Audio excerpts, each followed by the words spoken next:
host of retro nostalgic awesomeness, Dave C.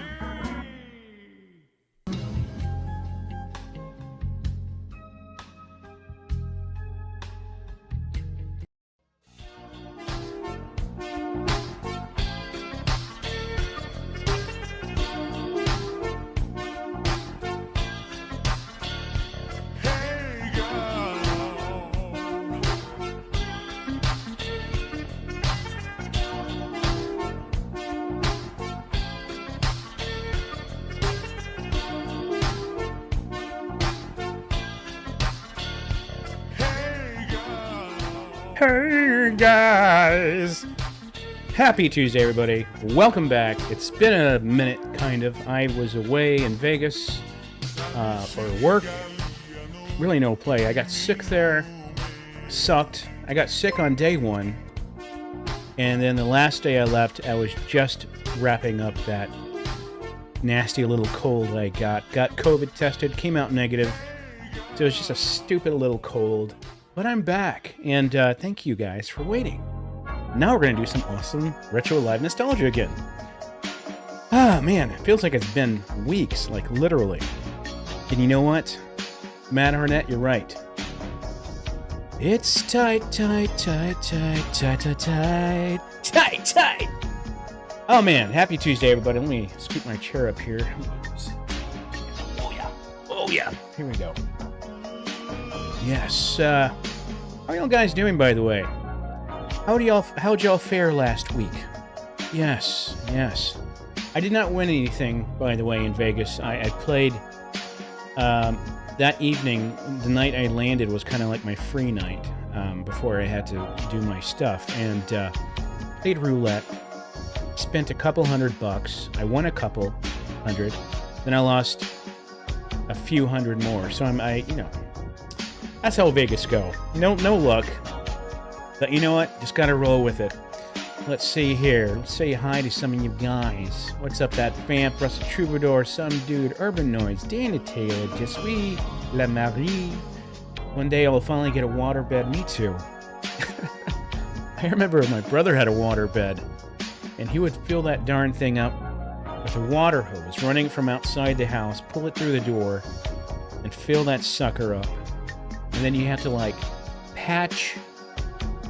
fix the rubber part of the bed because you get holes. All the lovemaking, it would puncture. You'd end up puncturing the rubber. And, yeah, I remember that. Yeah, water bed, break your back. So good for you, yeah. Well, let's see here. Let me just make sure the music's not too loud. Last time it was kind of looking loud. Kind of sounding loud. Hola, ¿cómo estás, everybody? Welcome back again. Hey, Kirsten. Hey, Mr. Retro. Hey, OIA. Great Media. Got Retro Days up in the house. By the way, Retro Days and I are working on a project that I have agreed to do, but I have just not told him yet. For his upcoming retro-themed adventure novel. So, it's going to be awesome. We'll talk about that later. But anyway... Yeah, Retro, we're going to do that. I just need to get back. I need to get to you on that. I've been so busy. So, when I was in Vegas, servers and the network and all this stuff went down as soon as I got there, and I ended up doing... I was just so busy, and then the stress and then the cold, it just really brought me down, and so we're still busy at work with that sort of stuff, and wrapping up things, hopefully by next week. So I've been so freaking busy. I haven't had time to do anything. But I made time for tonight. You guys. Gotta make time for my Molly McButters. Molly McButter. Yeah. Yeah. And the biscuit. Don't put the gravy on my biscuit. On my chicken wings. Maybe some potato wedges. Lord. Anyway. So I got a few things to share with you. Oh, nice hat. Where'd I get the hat from? So, this hat I got from... where did I get this hat from?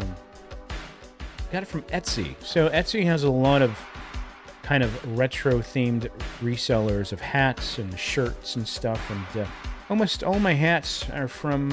it's crooked. All my hats are from Etsy. Kind of like it crooked now. All my all my hats are from Etsy, and yeah, kind of cheap, like 10, 12 bucks or so. But yeah, that's where I got it. I don't remember what seller. I just get them from random sellers.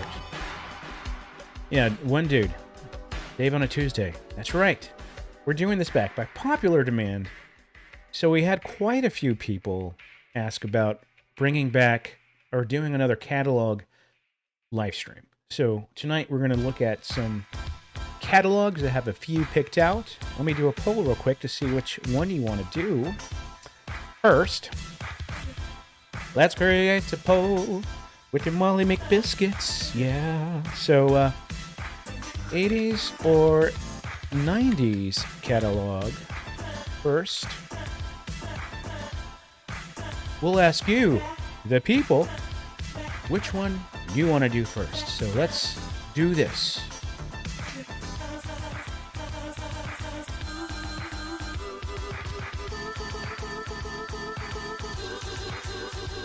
You dance to this damn thing.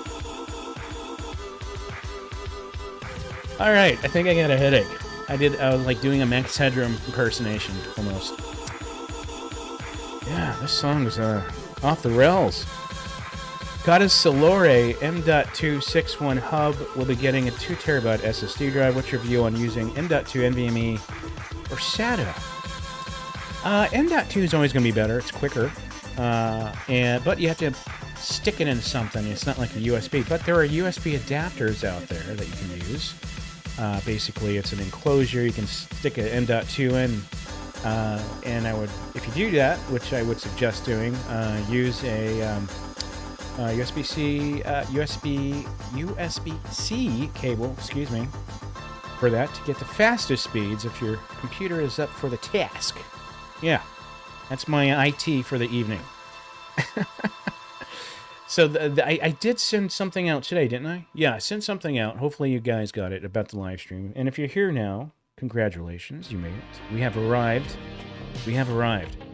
All right, so I'm going to show you some things here. I got some show and tell stuff. Before we get to the catalogies, Crazy Shakul at work, working the night shift. Very nice.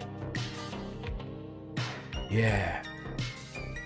Put an M.2 in your butt. Yes. Okay, so the first thing I want to share with you, since Halloween is coming up, by the way. Hey, I had my pumpkins. Oh, we'll see that in another one. I have another thing staged here that we'll look at the catalogs on. It's kind of, we're doing Christmas catalogs, but the theme is Halloweeny in your butt. And yeah, quite the dichotomy. I don't even know if I use that word right. So let's watch this trailer here I found, which I think is pretty interesting because it's a remake of a classic hack and slash cult followed horror movie. Let's watch it. I bet you, who can guess what I'm going to show you here in a second? As soon as I take the screen off here. Let's wait. Blumpkins. Put it in somewhere. Actually, let's see what the poll is real quick before I see your answers. Halloweeny and your weenie. So we got 78% want to watch 80s and 22% want to watch 90s.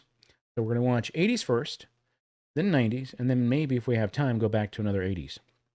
How about that? How about that? Out of 53 votes, all 123 of you, the other half are like, whatever you want to do, Dave. I'll go along with it. So let's see. David Boyd, is ITT still around? ITT Tech? I think it's still around. Yeah. Halloween porn. Hey, Dave. Hey, Juan Godfrey. How you doing, man? Swedish erotica? Dude, we still got to show the Swedish erotica with the weenie in the butt. Jeez. I just can't. I just cannot not use the phrase. Let's see. Okay, so it's going to be Hellraiser. Hellraiser, guys. So check this out. So Hulu just put out the trailer 7 days ago. Just put out. And they're putting out. So let's look at the Hellraiser trailer. It's kind of creepy. I already pre-watched some of it. So here we go. Beautiful, isn't it? Let's turn it up. It's really nice. You can hold it. There we go. What is it? It's a puzzle. And it's almost finished. Keep going. So if I solve it, do I get a prize? I do. Nothing like a babbling brook full of blood in your kitchen sink. Babbling brook of blood. Prize? I do.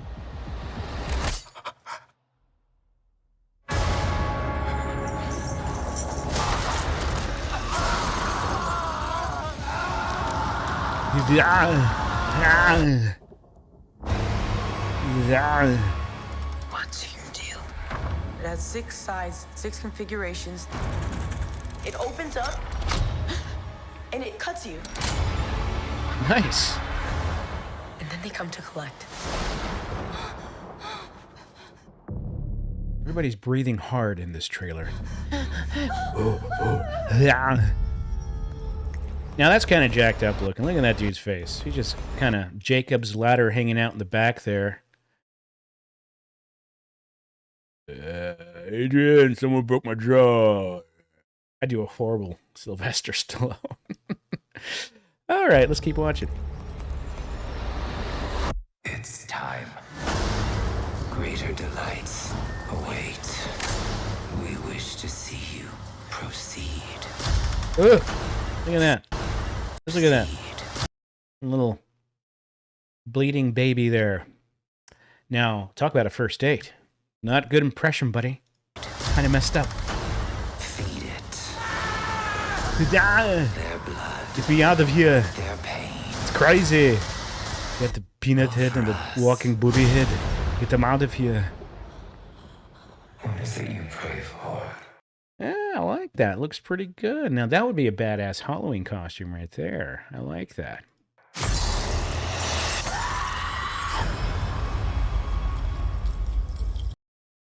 Hellraiser, when you put the bloody blood in your bloody bloody. Phantasm. Did I say Phantasm? I meant Hellraiser.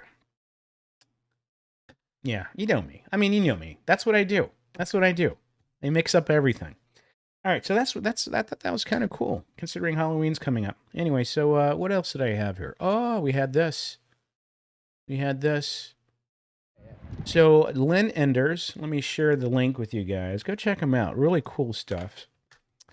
He dedicated his teenage and young adulthood life to filming everything he could get his hands on. Back when he was a child, he was that annoying guy that always had the thing on his shoulder, and now it's paying off big time. There we go. So this is 90s kids at an underground rock show. You remember when we used to call things that were like kind of not by the book, underground, like kind of like we call things pop-ups now, not really a permanent structure of sorts or a permanent venue, just kind of play it as it will type of thing. Underground. And it's not even underground. None of these things are underground.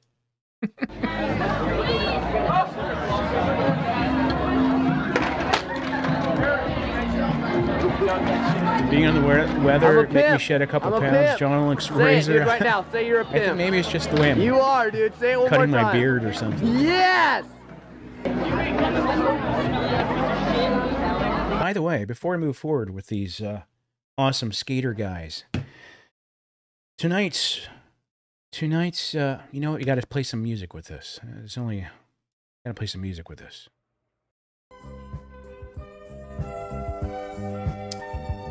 Tonight's show is not brought to you by Cherub Rock Beer. My right eye is red because it got too dry, and I broke a blood vessel in it, and so it's kind of red now. I look like a weird vampire, half vampire. Cherub Beer doesn't taste like pumpkins. It tastes like beer without pumpkins. It doesn't taste like 50s trucks either. I guess if it did have a taste, it would taste like rubber and oil and sweaty men who've been working in coveralls. Anyway, Cherub Rock, guys. Let's open this thing. Yes, here it comes. Damn, I cut my nails too short. Here we go. Oh. Oh. Oh, no. Oh. Shit. I'm always making a mess. Always making a mess, man. Brand new wash shirt. Like I'm celebrating washed clothes. Like I don't wash my clothes. But brand new washed clothes. Full of dark brown dribble. Dark brown beer dribble. But here's to you guys. Schlit mo liquor boo. My God, that's bitter, but good. And strong and kind of pumpkin-y, not really. All right, so let's keep watching this. Marching. Okay, let's see here. So we got now this is, just look at the style of these kids. You got the backwards hats. If you don't have a backwards hat on, you haven't arrived. Oh yeah, dude. As always, man. Thank you, my bro. Cheers to you. You get a smoking monkey and some cherub pumpkin rock. Yeah, good stuff. Oh, wait, you deserve some brown juice. I do have a little trickle left of it. Here we go. Yes, quite nice. Quite nice. Grape Poupon with the brown juice. Okay, so the backwards hats. And this guy's wearing I don't know. Look how baggy his pants are. Can you see the bagginess? The guy in the middle with the white sweater? Love it. 1996, by the way. Look, you got Beetlejuice in the back dancing to a jig. Beetlejuice in the back. I've been grabbing Beetlejuice.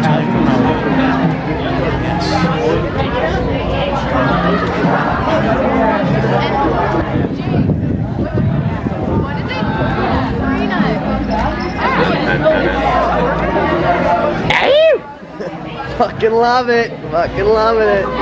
Fucking love it, man. Shit. Loving it. Loving it. Party. Fucking yeah. Termite. I've officially joined the douche hang out. We will. Yeah, we will. Holy shit, that audio was way too loud. My bad. I probably killed half of you. Sorry about that. Sorry.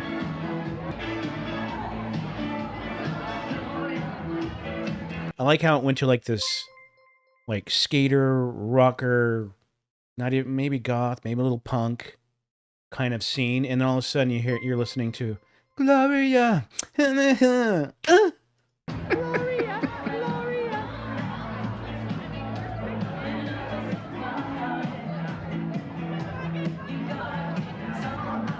The hell's that dude doing? Do your thing, bro. I'm still alive. Kind of dressed like Eddie Vedder, kind of, maybe? What?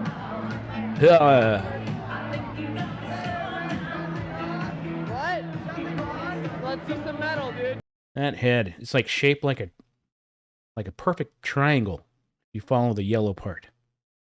Watch me some metal. Or an upside down taco.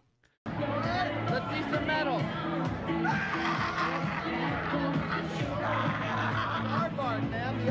Chris Farley, you got a competitor here. You guys want to hear some Metallica? Yeah. Now sing some. Dead before my eyes. Now it's on to This is before mental health became a thing.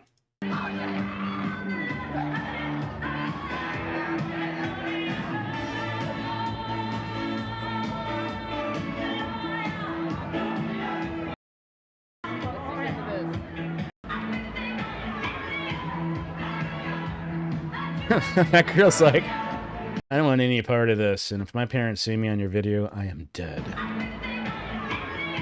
Just get me out of here. Oh man, look at that guy's haircut. It's fabulous. Look at that. Look at that. Man, it doesn't get better than that. He's like, I really don't give a shit. He's like, Dude, just, I don't really care. I'm here. I'm ready. Whatever happens, happens. You guys want some content? Let's see some of this. Let's see what else we got. Yeah! Yeah, let's see that again. Let's see that What again. is that move? What is that move? Am I doing the move? All right, let's turn the hat back. Let's get the Crystal Pepsi going on. You want to film my ass? Oh, shit. Talk about not annoying. That TV on the stage with the little band setup, that is pretty badass. I like that. I would like that behind me. That'd be pretty cool.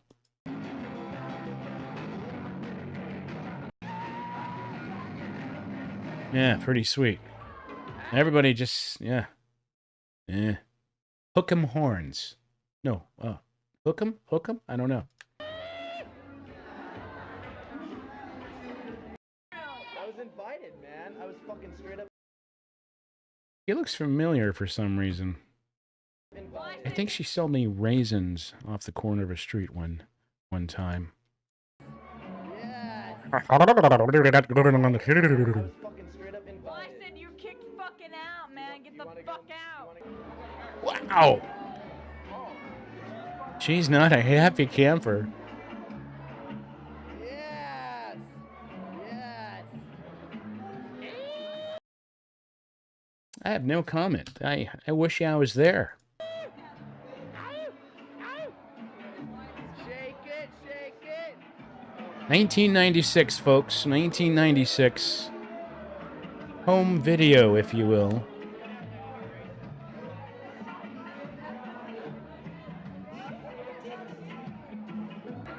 That was kind of freaky. They didn't make a filter for that. That would scare the shit out of me. Here we go. Here it comes. Yeah, that's creepy pasta right there, bro. That deserves some type of filter. TikTok, Insta, whoever.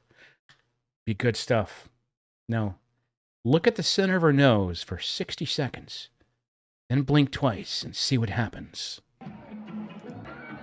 Looking at bro, tight.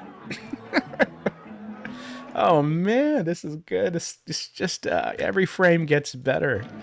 Look at this. You got a couple referees here, and man,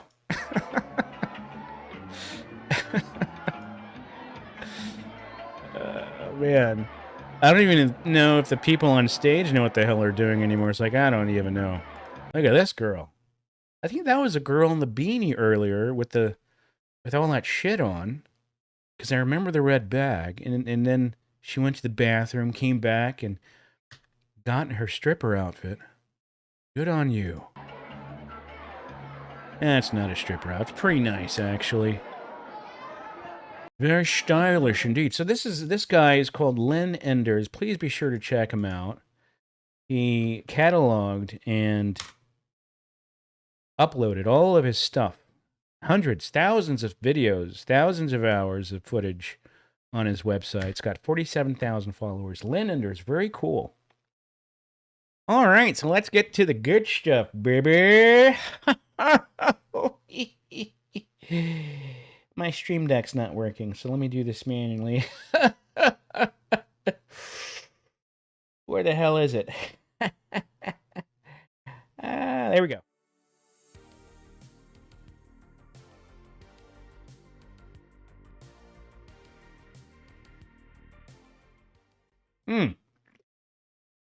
All right, so we're back here.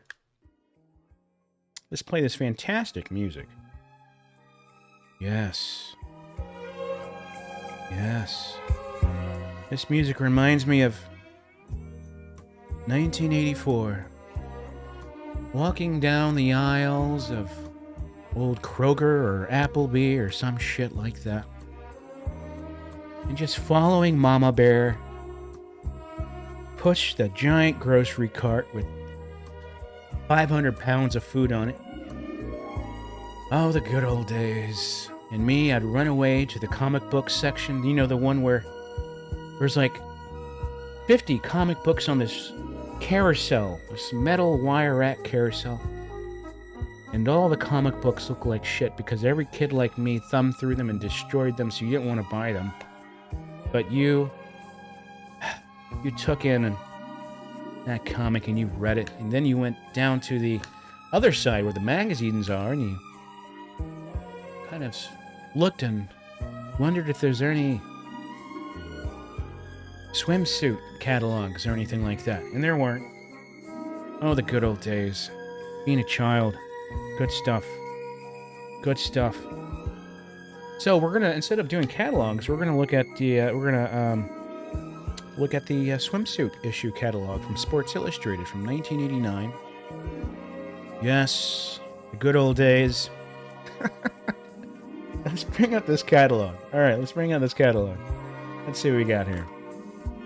Yeah, good stuff. Stained carpets. Oh, yeah. All right, so this is 1991. Y'all said 1980s. We're going to look at the Great American Wishbook. The Great American.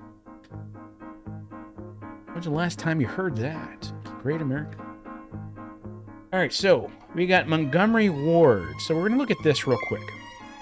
I find this kind of fun because Montgomery Ward, I don't really recall them having a Christmas or, I'm sorry, a toy section. Maybe they did. But I remember it's usually the adult place or adult playground. Let's look. Here we go. Oh, already getting sight. Look at that.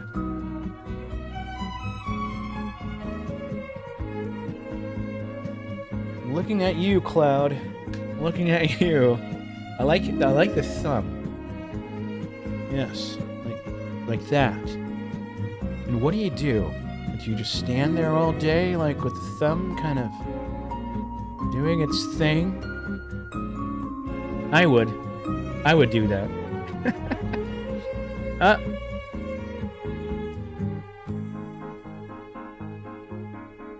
All right.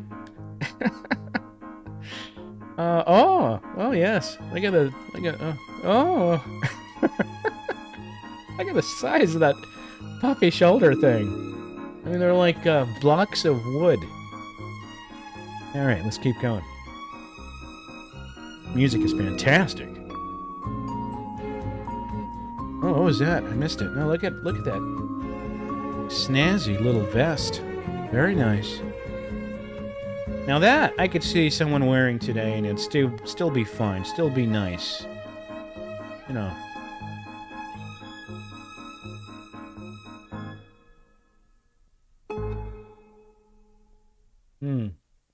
Yeah.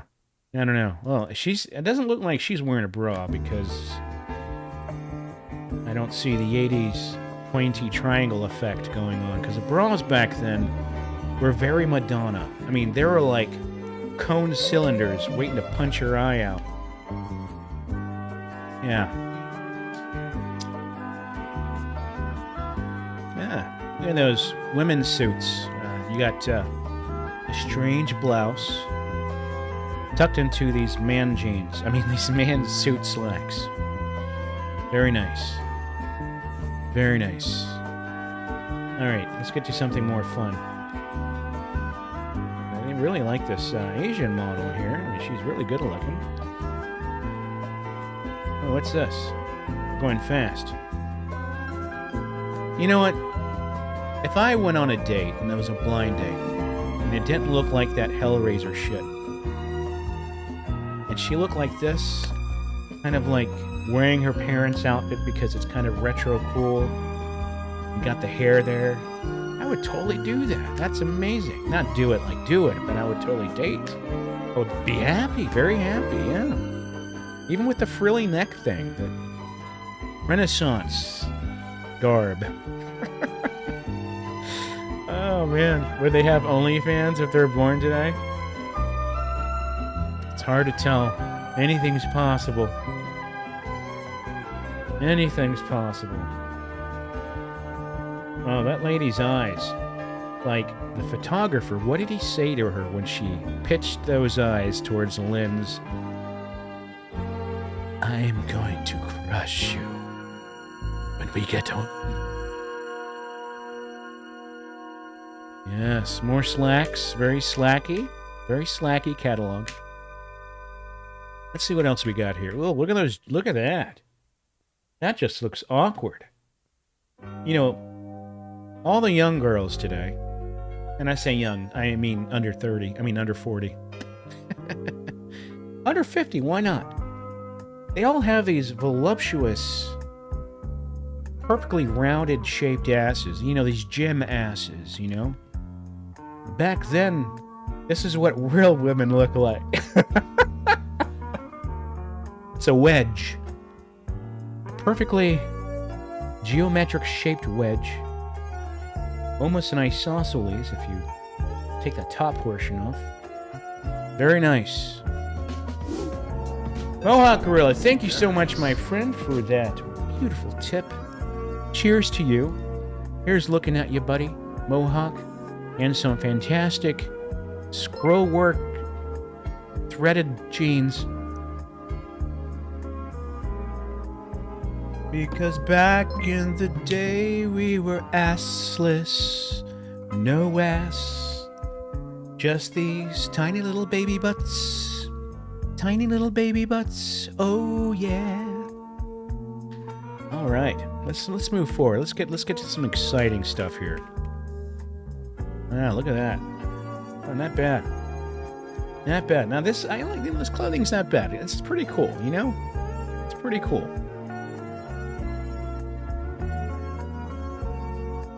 I would totally follow any girl. Period. I would totally follow any girl who was into this sort of clothing. You know, like on a social media platform. It'd be so cool. You know, they're all about that retro. Look at this, weddings. A wedding dress. Yes, David, it's called a dress, David. You can do this. All right, look at her. Lasses, very much thank you for the last tip. I mean, lasses tip, thank you. Brown juice for you and me. She's wearing curtains on her belly. Look at that. Very nice. I think I had a shirt like that as a kid. That's pretty cool. All right, look at that. Kind of a, you know, undercover agent look. Yes. Very happy. All right, let's get through this. This is a lot of clothing. Holy shit. Oh, let's look at some watches. Anything interesting? Nope. Let's go forward. Look at the luggage back then. And you know, every blue moon, every once in a while, you see someone with your grandpa luggage set. Still using that shit. If it ain't broke, don't fix it. Theo and Cat. Awesome. Oh, you biscuit eater, you. More than I deserve. Cheers, Theo and Cat. Biscuit in your butt. Don't put the sauce on my chicken wings. Kindly, thank you very much. And beautiful luggage here. Look at this. What do you even call this? I don't know. Does anyone wear this? Does anyone have evening garb they wear to bed, where they just strip off their top, take off the bra, jump under the blankets, and bypass all of this nonsense? And the polka dot, oh, pantyhose, so popular back then. Look at those polka dot pantyhose. I find these old polka dot pantyhose so enticing, so nice, tight. I like how they've put the socks, these ugly ass socks, right next to this beautiful set of pantyhose. Look, no panty lines. And look at this one. I don't know what's going on. A lot of undies. Okay, let's get back to the point. Look how pointy that shit is. That is very pointy. You're gonna hurt somebody. You're gonna injure a child with those pointy things. You know, they used to be even more pointy back in the 50s and 60s. I mean, they were like literally paper cones. Sounds so uncomfortable. I can only imagine how uncomfortable this was for women back then. Look at that. Look at this. Look at that point. Look at the points on that. Those are like rocket tips. Yeah. Go to the moon in those things. Yeah. All right, now we're getting some contour here. A little contour. The point is gone. A little modern age contours. Bulbous. Granny panties. Look, these are real granny panties here. Look at this. Good stuff. Collecting dust, moth-eating material. Whoops. My bad. Got excited there for a second. Look at this. I don't do ladies even do this anymore? I mean, it looks like a lot of work, you know? You get in the bedroom and she goes, shh, touches the lips and says, hush, I'll be right back. Don't move a muscle. And they go to the bathroom and they close the door and you wait 20 minutes and they come back out. Of course you're sleeping.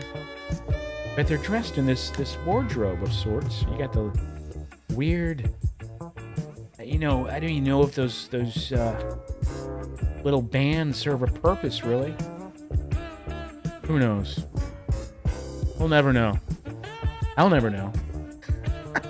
I'll definitely never know. Yeah, look at all this. And they're all white. They're all like tidy whitey white. Look at this. You can get a fake nipple. Look, you can get a fake nipple on your bra. You want fake nipples? Well, here we go. We make bras with fake nipples. It's getting nippy in here. Alright. It was kind of boring. Oh! Look at those boots. Which one of you didn't have one of... I mean, which one of you had a couple pairs of these things? These kind of wrinkled, semi-worn, pre-worn, or looking boots. Oh, man. I kind of like those. They look good on women. They look good. And let's keep going. Oh. Now, these are the shoes that would drive nuns and old nurses crazy. Look at this shit. Oh, man. Oh, man. It was good. All right, let's keep going. Velcro. All the rage. Looks stupid. Always looks stupid. And I had a pair. Ooh, Pony. Remember Pony? What is up with that giant tongue? That giant tongue with the Pony logo on it. What purpose does this serve? Is it like a meat shield? It's like a mud flap of sorts? If it's a mud flap, they should have put one behind it too, to make you look extra sexy. Now the Converse stadiums down there, those are pretty badass. Those are pretty sweet. Yeah. Oh man.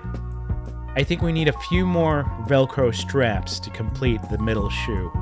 There's definitely not enough straps. I mean, we're not sure if it's going to fall off when you're walking, you know? This needs more cowbell, more straps.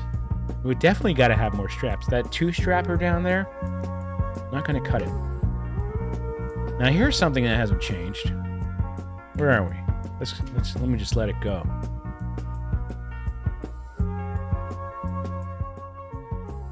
All right, I pressed play. Come on, let's go. I swear to God, you can go to your local academy right now, or Dick's Sporting Good, or whatever you have in your area, and buy these exact same boots. Haven't changed shit. Same materials. Probably the same person on the assembly line making this crap. But it's good crap. It's going to last you forever. You can give it to your kids.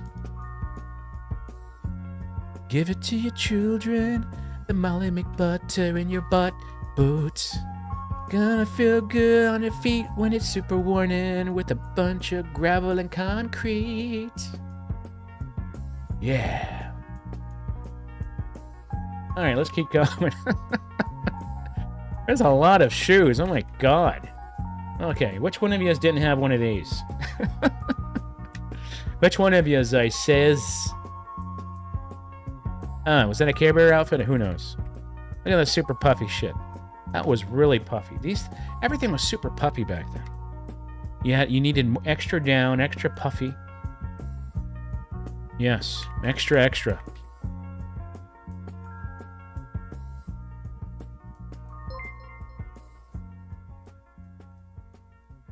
All right, let's get to some weird ass man section here. Here we go. Oh yes, the old dungaree overalls.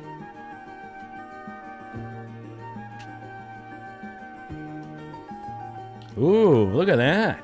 That's pretty badass. Like, I would totally rock this. Our new sport shirt design features the layered look and handsome corduroy trim. Smooth, sleek polyester and cotton broadcloth. With Finawell corduroy turn-on shoulders and pockets. Corduroy collar belt with ring closure and circles of stand-up collar. There's concealed zipper underneath the front panel. Also, concealed zippers underneath the crotch so that you can open it up and touch your perineal area with your pinky. When you're in the stands watching your 10-year-old's football game that you're just really not into. Yes, the pocket jacket. Ooh, look at these. These are absolutely fantastic. Man. Dude, I had a shirt like the guy on the left where the flap opens, you know, a little flappy. And it was a different color. I think it was blue on the outside and purple on the inside or some stuff like that. I remember that. I had like a couple pairs of them in different color combos. Now they call it colorways. Yeah. Ah, you can get a little horn embroidered. A little horn. Oh. Alright. Alright. Ah. I had something exactly like this. So I had... See that? The guy with the... Oh, shit. The guy on the left wearing that weird... God damn it. Alright. The guy on the left... Alright. Wearing... It's like this very soft, fuzzy, fake flannelly shit. And highly flammable. Believe me. I had something just like that by Wilson, and I had the same shorts and the same shoes and socks. Holy hell. Now I know where my clothes came from. Now I know. Came from this Montgomery Ward catalog. Ah, yes. Ooh, that's pretty cool looking. So all of you need to go to eBay and find a vintage 80s evening bathroom attire with the single front pocket, trimmed in white, of course. Yes. And then surprise your spouse or loved one or whoever it is late at night and just show up next to the door just like this guy. I believe in you. Please do it for me. Please. Take pictures and send them to me. Absolute60@hotmail.com or dave@davesarchives.com. Send me the pics. Dave's wants to seize. Oh, man. Bathroom man panty wear. Look at that. Oh, man. What the hell's going on? Why has he got to tuck that shit in? Why tuck it in? You know, at this point, it doesn't really matter what you do. And what is he holding? Is that like a shepherd's stick? Gonna herd some sheepies? Yeah. Cheers, tight Long John man thing. What the hell is that one? It's like a superhero outfit in pure white. What superhero are you? Whitey tighty. Yes. Oh, nice. More tucked in tank tops and shirts in your underwear. Who the hell tucked in shit in their underwear? That doesn't even make sense. That makes no sense at all. And what? Look at the letter D guy down there at the bottom right. He's like, this picture is gonna suck.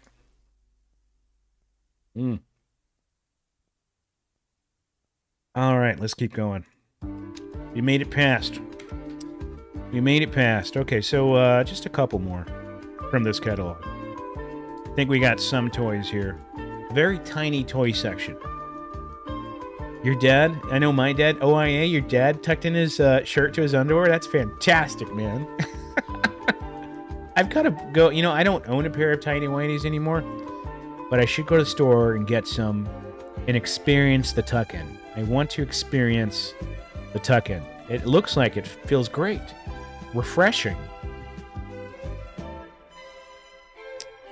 Pringle, yes, I will send you the link. By the way, this is from Christmas Catalogs on YouTube. Please help this guy out, or gal.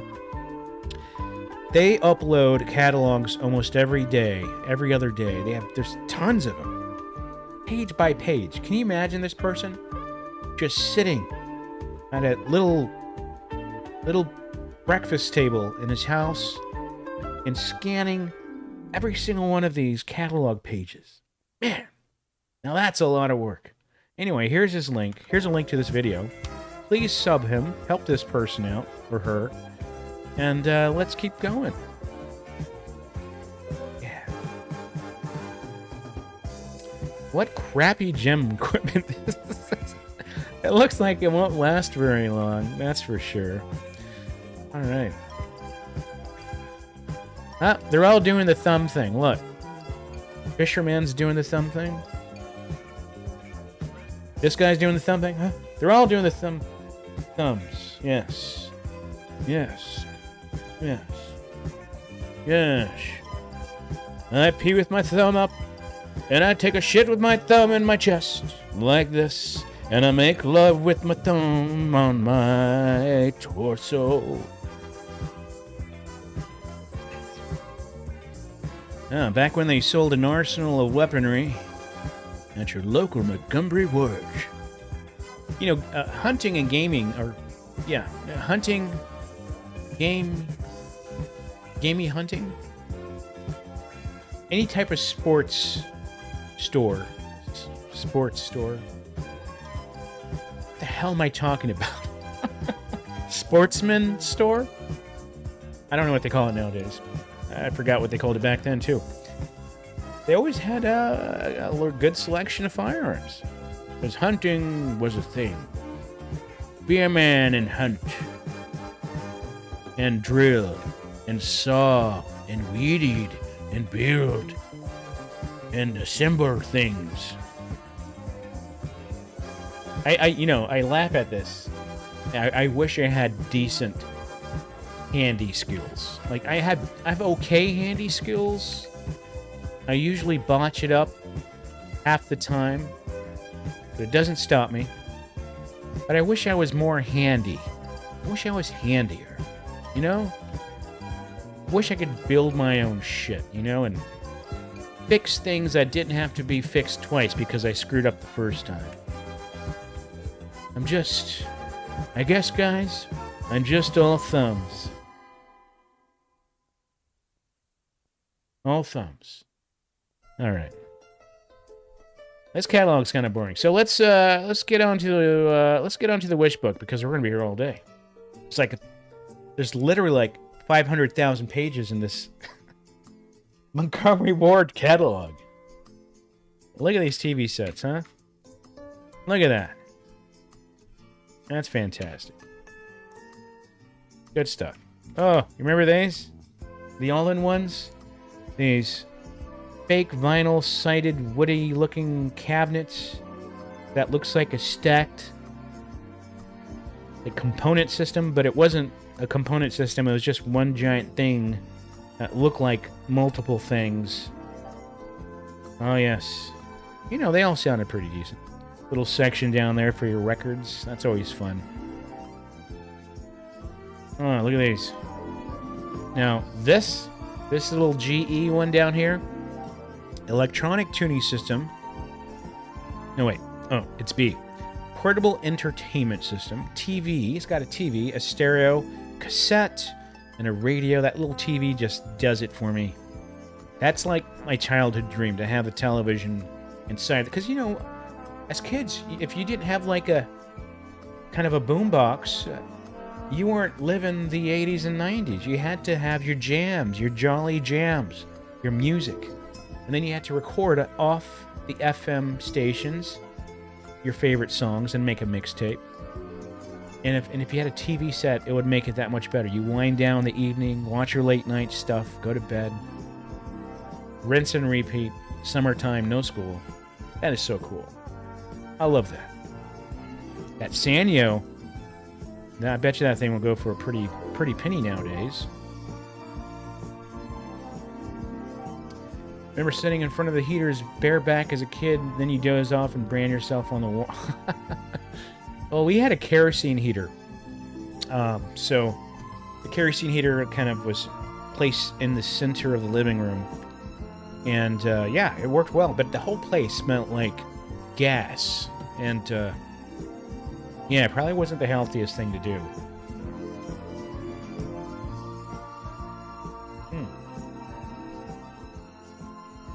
All right, let's get on to the real catalog. So this is Montgomery Ward. Kind of sucks. Not too bad. Still kind of sucks. So we're going to start off with the 1989 Great American Wishbook. Almost 1990, so it's almost kind of like 1990. Best of both worlds. Here we go. Look, let's appreciate this front cover. You got there's a lot of December babies, by the way. A lot of kids born in December. Yeah. Mm-hmm. Oh, look at that. Sega Genesis down there in the middle. Oh, we missed it. We'll see it in a second. What was that? Solid facts about our jewelry. Real tomato ketchup. Real 14-karat gold. Yeah. You know, the Wish books were fancy versions of like the Sakowitz or W. Oz, OZ, something. I can't remember. But yeah, there were like fancy versions of those catalogs during Christmas time. So they had like this section in the beginning that displayed their most prized baubles and novelties and jewelry. Yeah.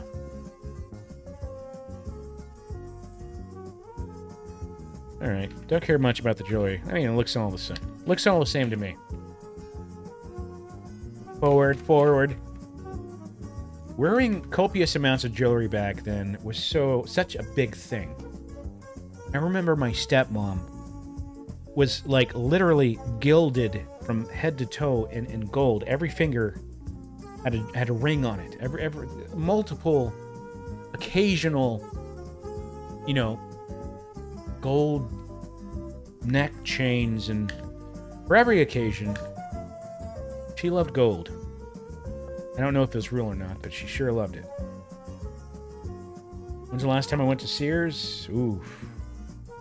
When it was open. Whatever that was. All right.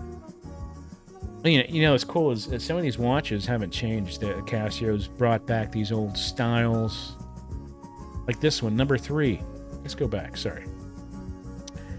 So this number 3 Casio up here, they still make that. They make the exact same one. And, yeah.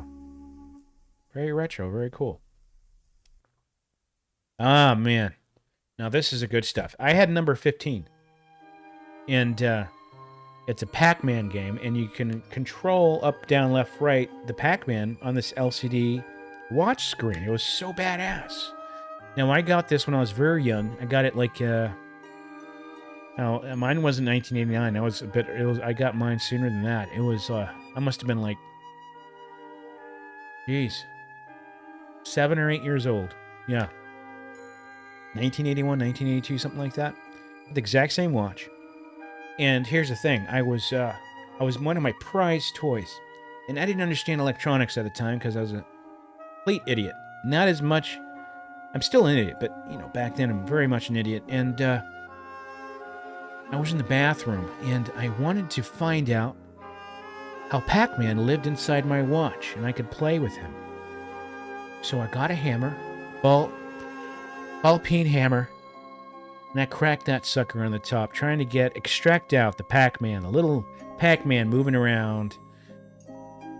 That was a very swift and underrated spanking I got that day. Very, very, very nostalgic. Very nostalgic indeed. How much was that? $20? What is that with inflation today? $1,000? Who knows? All right. Let's keep going. What are these weird things? What is that? What is that down there? The mighty car vacuum is powered up to make a clean sweep of your car. Then folds flat to fit neatly into your glove compartment. Very nice.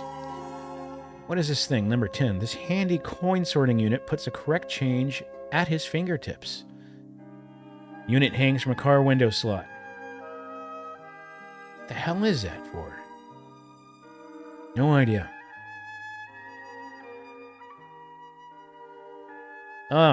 Who didn't have a football caddy on the side of their reclining sofa? Whose dad didn't? Come on.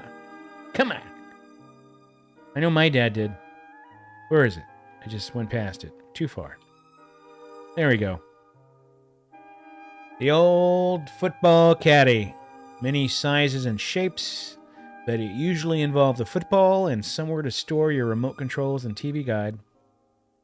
Football armchair caddy of weighted polyester and cotton corduroy rests on your favorite chair. Beanbag football with pockets holds eyeglasses, remote control, television, and cable guides. Cable guides. Oh, cable TV guides. Yes, very nice. A beach bum dork roll-up thingy.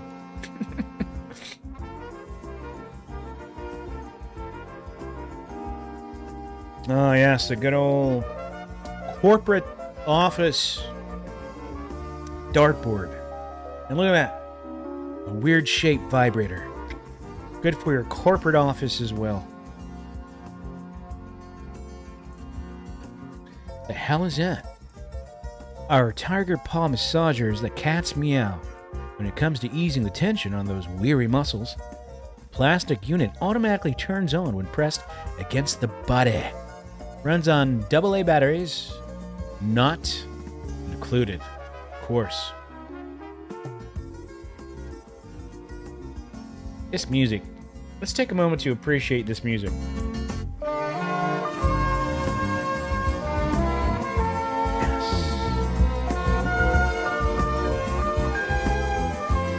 So good. All right, let's keep going.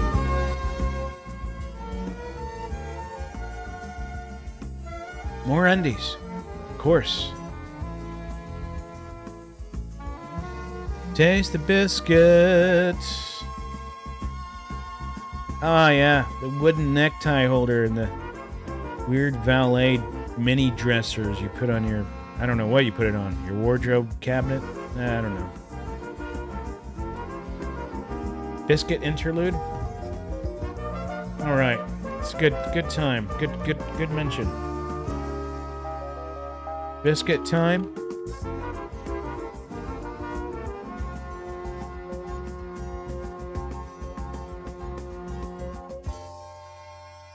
Ooh, you know, I have a guilty pleasure, and it's kind of weird. I really enjoy fruitcakes. Not the human kind of fruitcakes, but literally these holiday fruitcakes. I love them. I love them. They're disgusting as a kid. As an adult, I absolutely love them. Well, I mean, what's not to like?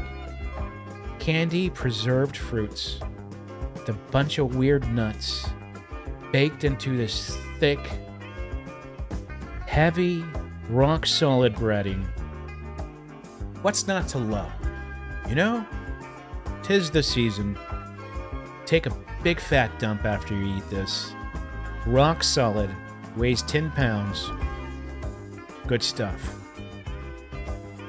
Oh, what's this? Who knows? Yes, yes. Ah, look at Santa.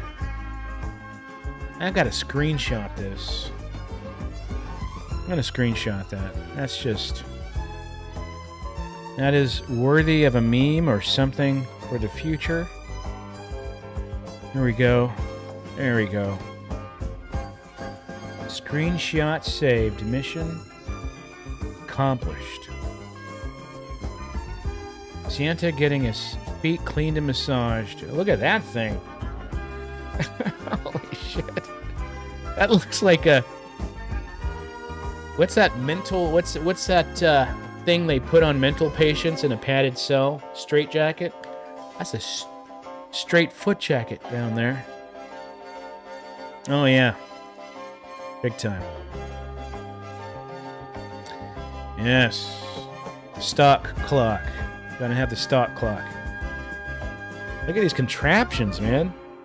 Holy hell.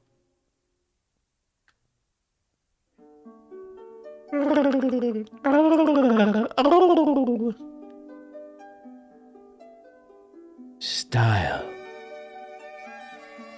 Grace. And Grey Poupon.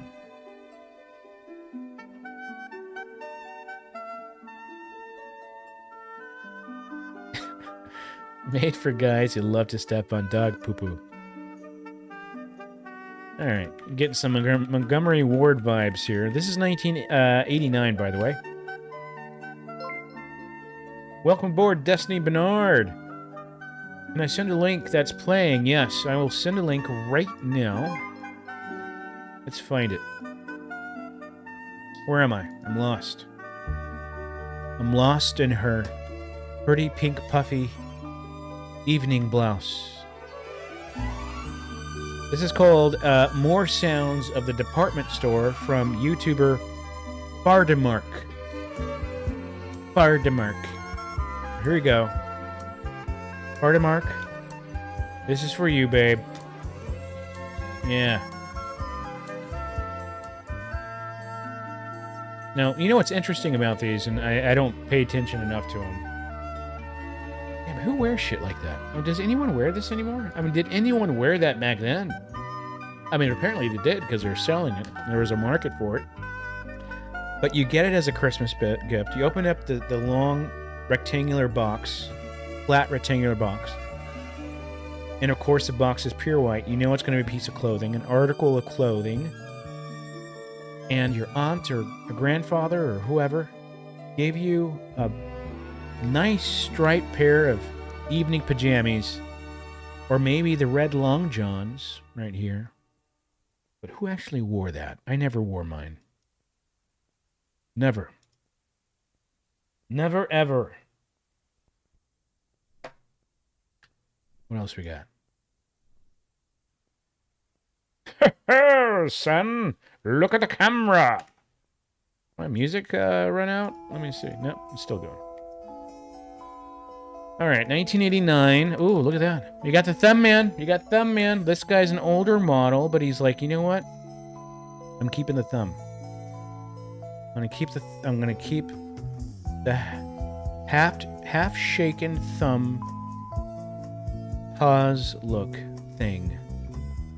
Look at these guys. You from Philly? Yeah, I'm from Philly. You got a thumb thing? Yeah, I got a thumb thing, you know. Ooh. That guy on the left looks like that Predator guy. What's his name? Was in, I don't know. Who knows?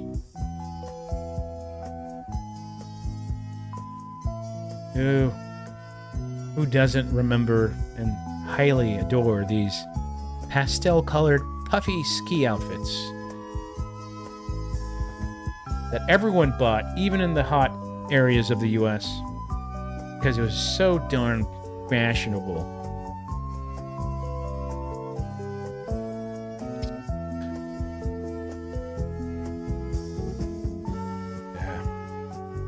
thought it was a bowl of cherries he had in his hand.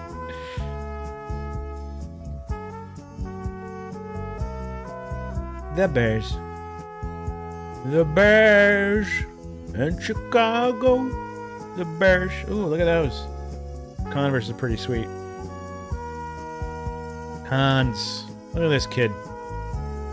Doesn't even know what he's wearing. I'm confused. Looks like battle armor.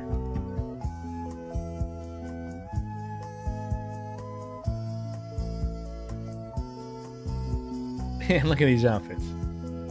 So cool.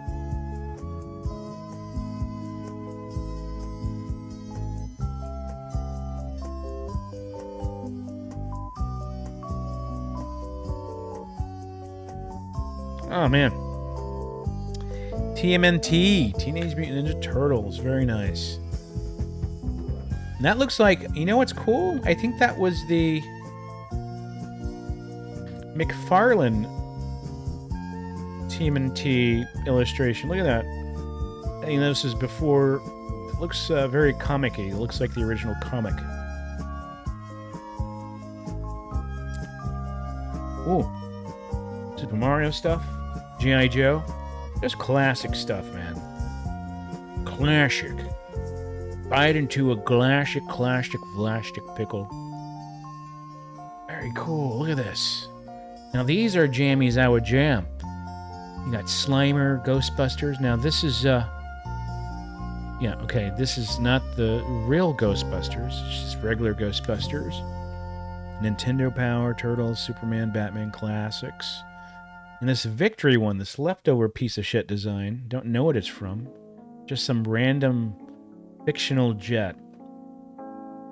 And then, of course, the more poo-poo on the bottom. And, oh, I like that camouflage karate outfit with a camouflage belt. Are you a black belt? No. I'm camouflage. Cammy. Cammy and my jammy.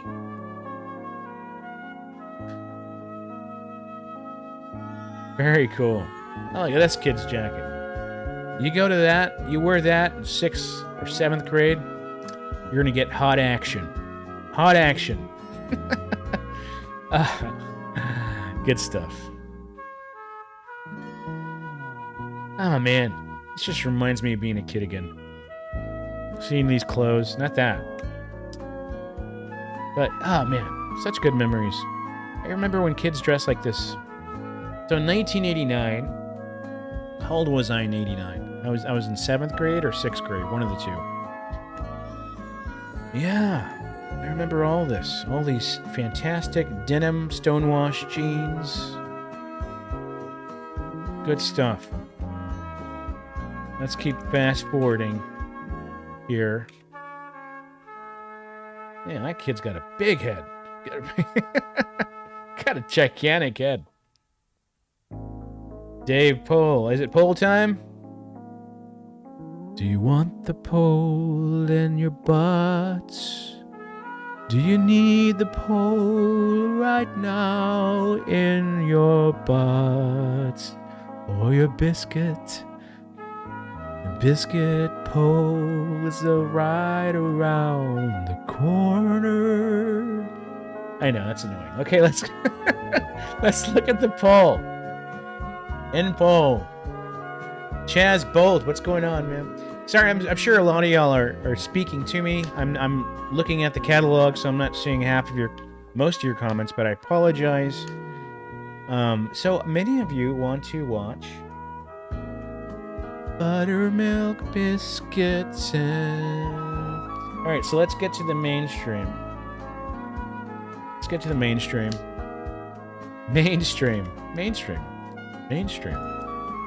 Where am I? What's going on here? Where's my browser? Here we go. So what we're going to do, this is such a great channel. More sounds of the department store. This is fantastic. Where do they find this stuff? You know? Where do you get this? Do you go to an old grocery store that's abandoned and look for tapes in the back, like manager office or something? Who knows? All right, so let's get some biscuit going. You wanted the biscuit. We're going to do the biscuit, okay? Look, I'm live. Let's join in. Let's join in the live session. So we're going to get the biscuit. Taste the biscuit. Biscuit. And correct me if I'm wrong. I think Taste the Biscuit went viral about 10 years ago. Am I right? Am I right? You know who you are. Post the link. Help me out here. I'm trying to remember what channel or what late night show it was. So Taste the Biscuit, I thought it was just I found Taste the Biscuit thing, and it was funny. But it was actually a very popular about 10 years ago. Moose. Is she going to chime in? Let's see. Is she still on? All right. Late night. It's going to pop up here. Here we go. Kirsten. If you're still watching. So, Taste of Biscuit, they never really gave recognition to where this came from, but Billy Ray Cyrus and George Lopez just bust out singing this with no context whatsoever. But let's watch the real Taste of the Biscuit first, and then we'll get to that, okay? So Taste the Biscuit. Taste the Biscuit.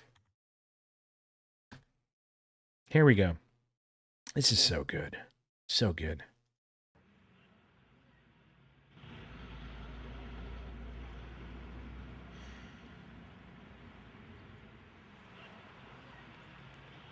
Would you like the rest of my sandwich? I'm not homeless. I like how the sandwich is still sitting there. I mean, I would have picked that up because, you know, don't let food go to waste. I would have picked Come up on, and ate grab it. your stuff. I got us a place to play. What is it? Oh, I don't know. It's a place called Dante's or something. Place called They've Dante's only or allowed something. us to do one song, so we got to make it a good one. We got to make this one song that this weird secondhand clothing store allowed us to play a gig in. We got to play the one good song. Come on. And this is the song.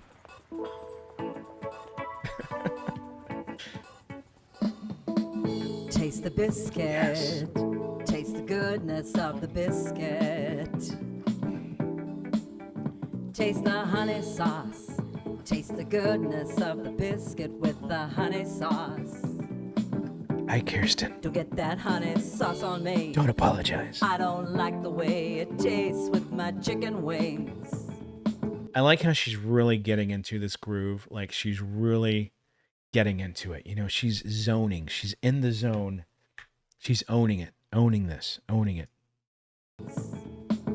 I don't like the way it tastes with my chicken wings. Taste the biscuit. And this guy, this weird looking Captain Kirk looking dude back there with the banner, kind of like, hey, it's Moose and what's her name? Moose and Biscuit. Taste the goodness of the biscuit. Toasters and Moose. Taste the butter spread. Taste the goodness of the biscuit with the butter spread. To get your butter spread all on me. I don't like the way it mixes with my mac and cheese. There he goes in the background. KFC, I just love that. You got that special sauce to stir my curiosity. What is the special sauce? I want to know. 5-piece meal. Oh, what a deal. A big old box, it's all for me. You know I'll take coleslaw on the side. I could tell you wanted to try the potato wedges. And I just love how that doesn't rhyme at all, but it just works. Potato wedges. The notorious Moose solo on the Casio synth.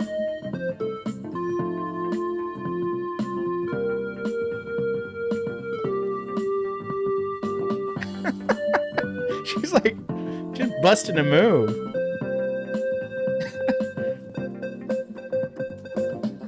Taste the biscuit. Taste the goodness of the biscuit. Bannerman, Bannerman.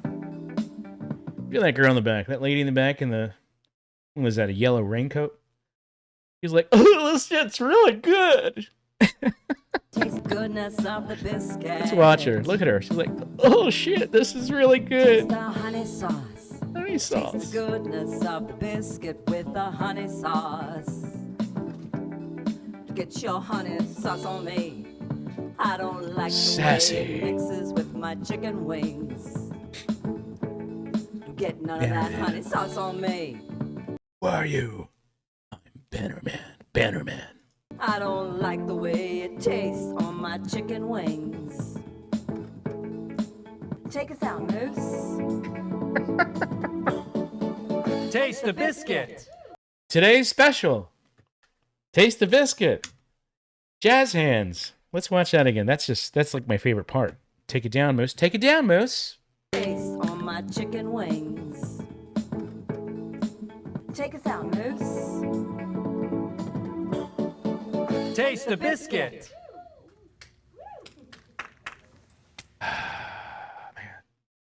It's like a never-ending classic. This is chili dog material classic. You know, it's a real winner. A real winner. Ben Alvarez, I'm out. Thanks for the fun. See you Friday night. We'll see you Friday night, Ben Alvarez. Have a good one. Thanks for joining in. All right, so let's watch Billy Ray sing Taste of Biscuit. These days, Billy Ray, what are you into? I listen to a lot of different styles of music. You know, a lot of. Right now, I can't quit singing this one song I've seen. This is from 2011, by the way. You playing every night on this show. I don't. Can you hear it, Michael? Wait a minute. Oh, here. You want a microphone? Here we go. Come on. Yeah, everybody, put your hands together. Come on. Oh yeah. Taste the biscuit. Taste the goodness of the biscuit. Kirsten Davis. Yeah. Kirsten actually shared this wonderful piece of TV history with me. I was like, what the hell? How does this even happen? Taste that honey sauce. Taste the goodness of the biscuit with that honey sauce. Yeah. Oh, you don't get that honey sauce on me. I don't like the way it tastes with my... God damn it, George Lopez. Here you come in and screw it all up with your damn frog voice. Yeah. Oh, you don't get that honey sauce on me. I don't like the way it tastes with my chicken wings. Yeah. Taste the biscuit. Billy Ray Cyrus. Taste the biscuit. If y'all aren't singing this tomorrow on your way to work or wherever you go, and you're not just driving, the sun's out, getting cooler, fall's here, and gosh darn it, you got to start singing. You got to sing this song. You got to just dun start with the hum, you know, dun and kind of do part of the chorus line. Taste the biscuit, and then just bust out with the song. Put the sauce on me, and just drive and chill, have a good time while singing this song. I want to get like the instrumental to this song and just live sing it with you guys in person. Just live stream a concert of horrible, wonderful songs in your butt, sucking on chili dog over and over again. Taste the biscuit. We'll do a live celebration of these wonderful pieces of art. Pieces of art. Yeah, so that's that. So let's get back to that was my intermission. Let's get back to some where was I? The catalog. Of course, the catalog. This is why 172 of you are here to watch the catalog. Catalog. Let's go. Let's go. Let's go. Okay, so here we go. Let's play the music. Cue the music. Cue it. Cue it. There we go. Yes. For relaxing times, make it sun toy time. All right.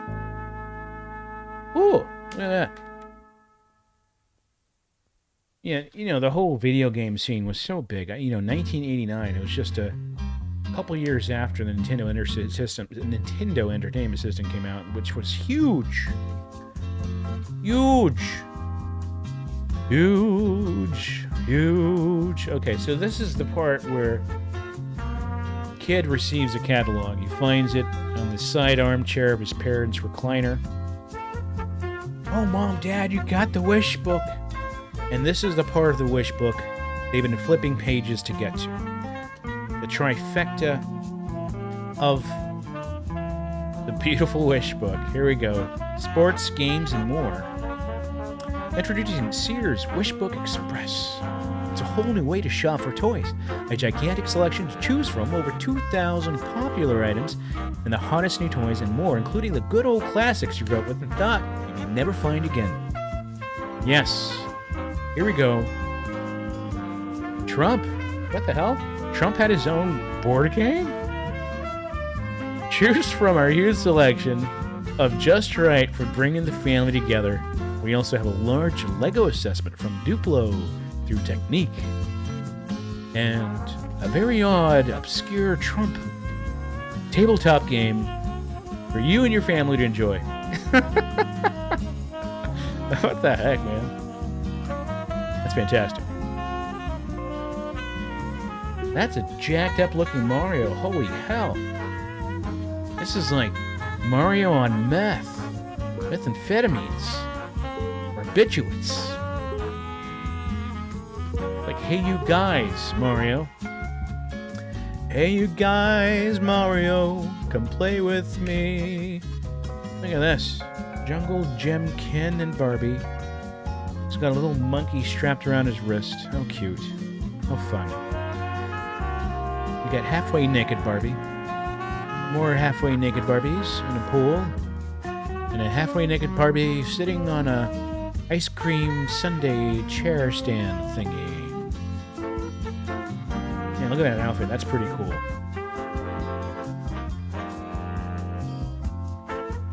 Wow. Just cool. I mean, look at those jeans. Stupid simple game. Yeah, you can get it on eBay. I'm having an Emmy moment with the Trump game. You can get that Trump game sets. A lot of you know about that Trump game. I had never seen that before. Hey, you guys, there's a Burger King Barbie set. That's kind of cool. Dude, guys, I could totally eat. I could totally kill, like, a family pack of freaking Whataburgers. Not Whataburgers. Burger King Whoppers. Like one of my favorite burgers of all time. Cheap fast food, yeah. But a double Whopper with cheese, extra mayo, pickles, jalapenos, juicy tomatoes, fresh lettuce, onions, on a sesame seed bun.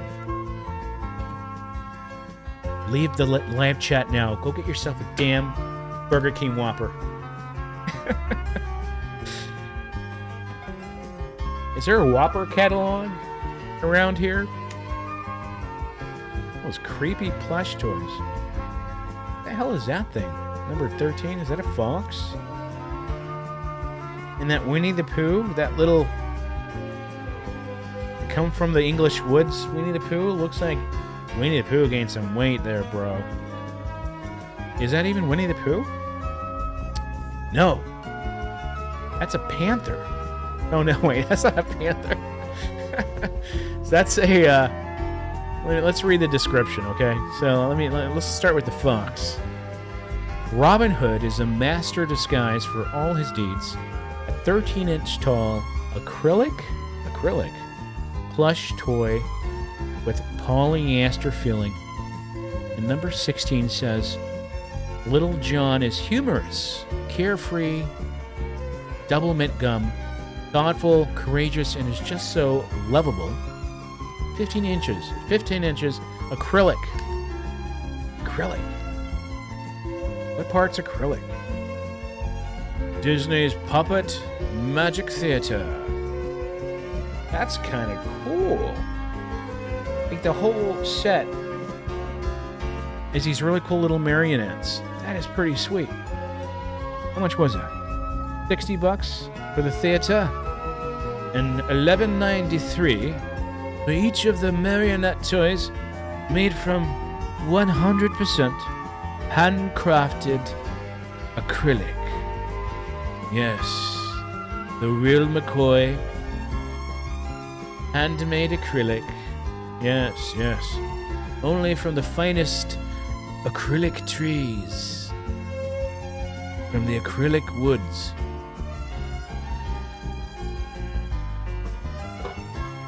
What the hell was that? That's a great way to screw up a child's doll. That number 4 is really out of place there. I mean, it's not even cute Cabbage Patch Kid cute. It's just jacked up. Like, somebody had a sewing problem. Like, someone put way too much cotton in the head and too little cotton in the body, or vice versa. I don't know. That's ugly. That's just... That looks like a high school project. No, maybe a middle school project. No, an elementary school science project. That's what it looks like. And number 4 says, made from 100% acrylic. Dolls from around the world. Every world is represented in the world of dolls. These things right here, these little, what are these called? These things are worse than, like, serious dough. I know that because I watch Better Call Saul, and I know what's right, and what's wrong, and what's fiction, and what's not fiction. There's a little bug on my monitor. Yeah, he's dead now. Ooh, these Play-Doh sets. Remember this? Man. Every kid I knew had some type of messy Play-Doh set. And remember eating Play-Doh? You're just curious little George. And it tasted like shitty salt. It tasted like weird, unnaturally doughy saltiness. That's what I remember. Maybe they peed on it and I didn't know any better.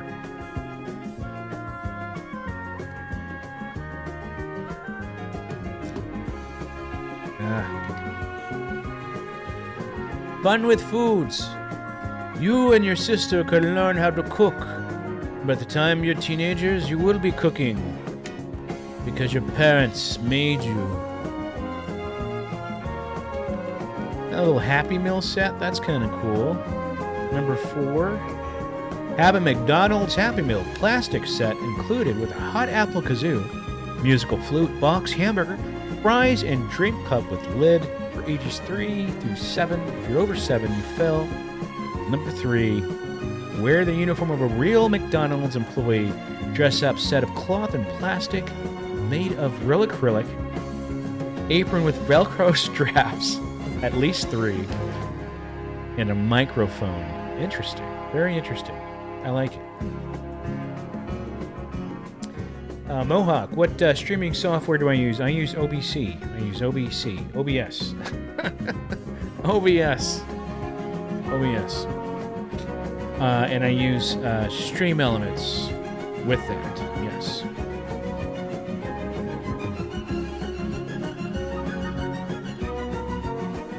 Ooh, look at this. I love these games. These interactive analog video games. So number 1 and number 2. I love these things. They're so cool. Turn the key and listen to the power of the sports car motorcycle. Features moving screen, including horn, gear shift, and turn signals. It's made of acrylic. Requires 4 D batteries that weighed a pound each and ran out within 30 minutes. 4 of them. We feel sorry for your dad.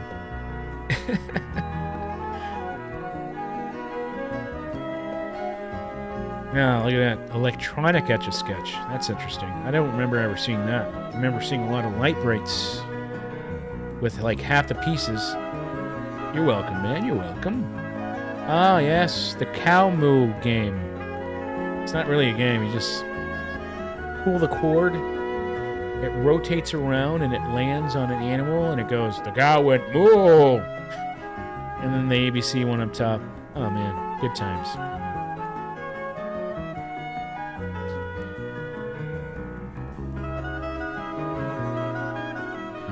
Classic.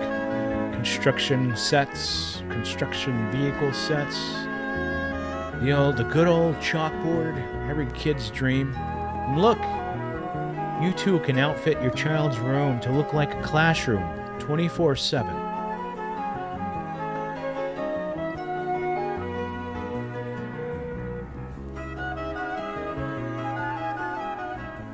A lot of classroom stuff here. Big on the classroom vibe. Oh, kind of. We got the Police Academy. That's cool. So these are sleeping bags. I did have a cartoon-themed sleeping bag. I don't remember what it was, but I remember having one. Police Academy. You got Super Mario. You got Skeleton Crew. Not sure. That's some generic thing. Apparently it's Disney. No, is it? Skeleton Crew? The hell, Skeleton Crew? Peter Pan, California Raisins. Trying to get into every pantry. I didn't say panty, I said pantry. Hot Wheels. And something in the Sensations. Barbie and the Sensations. Interesting. Cookie Monster. Oh man, Garfield. Every kid in the 80s had something with Garfield on it. Every kid. Yeah.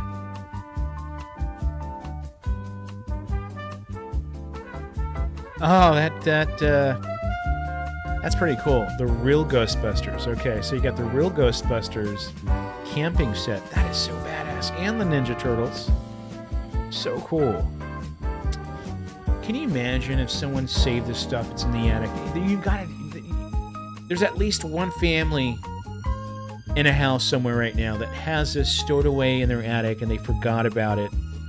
And it's up to us, the retro nostalgic freaks, to find this.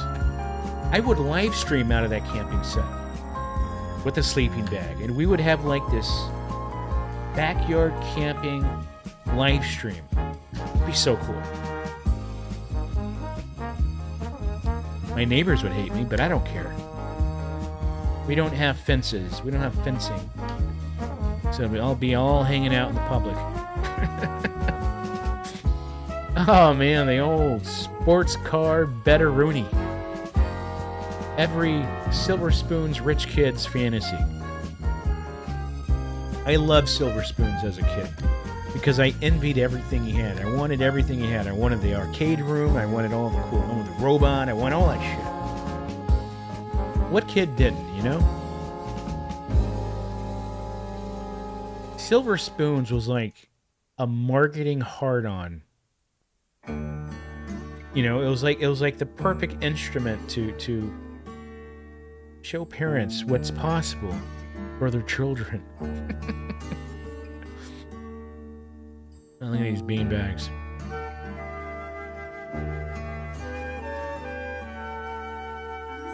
All right, let's pause this. So, my sister-in-law is taking a test. And I didn't want to step out of the office. I'm in my office. And I didn't want to bother her with noises. And apparently they have to have this webcam set up. And if they see someone or hear someone in the background, the proctor will, like, completely axe you off. Anyway, long story short, I have an ice brick, and I wrapped it along with the beer inside this foil so that I would not disturb her. I'm such a nice person, you know. I went through all this trouble. Poor man's lunch wrapping here. Let's unbox this. See what we got.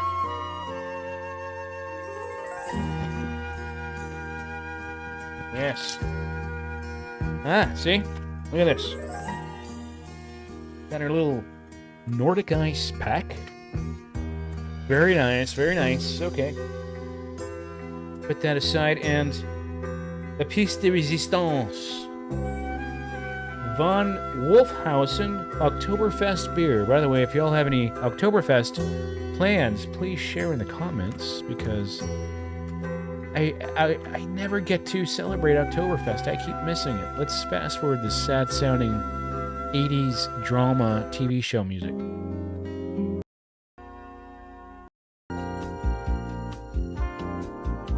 Actually, let's just go to the beginning. That's pretty good. All right, so we got the beer. Let's crack it open. Ah, I made a mess again. All right.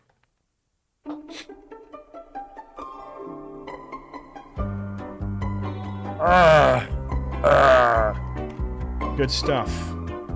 Let's get back to that catty-loggy. Catty-loggy pooey.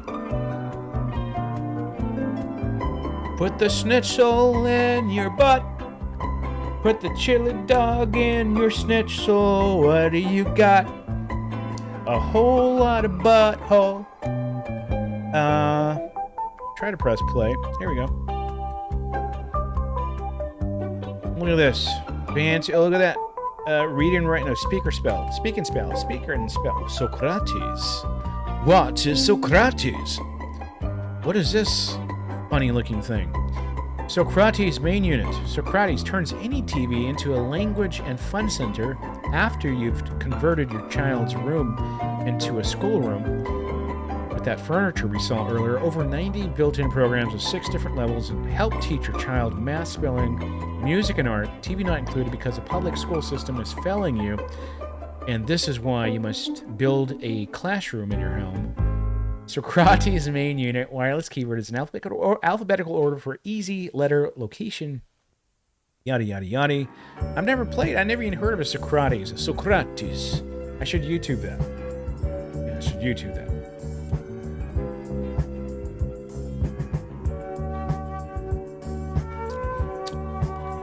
Cheers, by the way, Matt. Yes, thank you. Cheers. Cheers. Cheers, everybody. Look at all these fantastic digital teaching aids for you dumb children who are not learning anything in school. Unfortunately, it's the 80s. I remember that elephant one. I don't know what it does. Let's see. Electronic number muncher. Electronic number muncher. Introduce kids to basic math skills featuring 7 built-in activities. Has large keys and LCD. Requires 4 AA batteries, not included. Obviously. What is this thing? Only at Sears. Talking Computron. Computron. Such an 80s sounding garbage name. That is absolutely wonderful. Voice activated computer interacts with your child to teach him spelling, math, music, and the alphabet, because you'll not learn this at the school right around the corner in your neighborhood. It has also 19 different fun-filled activities and solves over 47,000 different problems in your parents' relationship. Very awesome. I like it. Number muncher. You're a number muncher. Let's see. What is this thing? Hello, Clarice. When learning's fun, the sky's the limit. Our popular educational Computron does just that. Another Computron. This is baby Computron. And something else going down now. There's a lot of these machines. Computers, if you will. Ah, yes. Little golden books, guys. How many of you, every single one of you, every one of you, must have held a little golden storybook at some point in your childhood? Every single one of you. Even if you're like the 90s and early 2000s kids, you must have at least seen this somewhere. Little golden books. They were everywhere. I mean, every cartoon, every character was in these books. Everything. They're fantastic. Number 4, Marvel Comics Value Pack. Oh man, I love the Marvel Value Packs. Cheap comics on the cheap. 5, a giant 50-pound box of comics. Nice. Very nice. More books. Pick your own pick your destiny or pick your adventure books. Those are fun. I love those books. The ones where you could, do you want to do A, jump in the hole, B, save the girl, or C, give up? Go to page 25. Love those.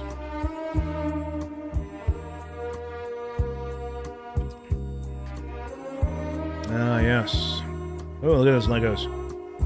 Pretty cool. The very first Lego sets. I mean, very early Lego sets. These are pretty cool. Oh, look at all the... I remember these. I remember these futuristic space Lego sets in a bucket of Legos. Very, very cool. Choose your own adventure. Yeah. They were awesome, yeah. Ah, what are these? Oh, painting sets? I thought they were chemistry sets. Ah, yes. Yes, yes. Rock tumblers. Very nice. Balloon set fun. Such a weird variety of toys here. You know, the funny thing, half of these toys are educational. They serve a purpose to educate you in a fun way, your kids. You know?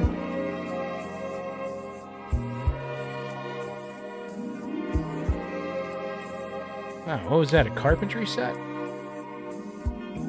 44-piece tool set. And a 24-piece tool set. Wow. Look at that. Ah, look at that. Rev up and watch it run. Assemble this 1/2 scale model. 1/2 scale? It must be like that big, at least, right?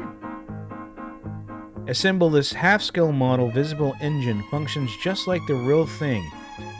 Features moving rods, pistons, crank, and camshaft, plus operating valve, distributor, and fan pulleys. See-through turbocharger. That is so cool. Runs on 2 double-C batteries, not included. For assembly instructions. What does it say? Needs glue, not included, obviously. Nothing's included. Only $32.84. And then you got we have liftoff. The NASA Discovery, is it? One of those. Pretty cool. Stamps. Holy shit, that's a lot of stamps. And a VHS tape down there. Called Radar for MASH? What the heck? Okay. So this page is called Worlds of Discovery. You got a deluxe worldwide stamp collecting kit. A binder to put all your stamps in. And then number 3, just randomness. Radar from MASH covers stamp collecting. Okay, I didn't read the rest. So Radar from MASH goes into the basics of the world of stamp collecting. Very interesting. One Park Cake. What's going on, One Park? Baseball. I collected baseball cards. Master Detective Kit. Electronics Electrolab. Oh, the good old child-sized thingamabobber. What are those called? Microscopes?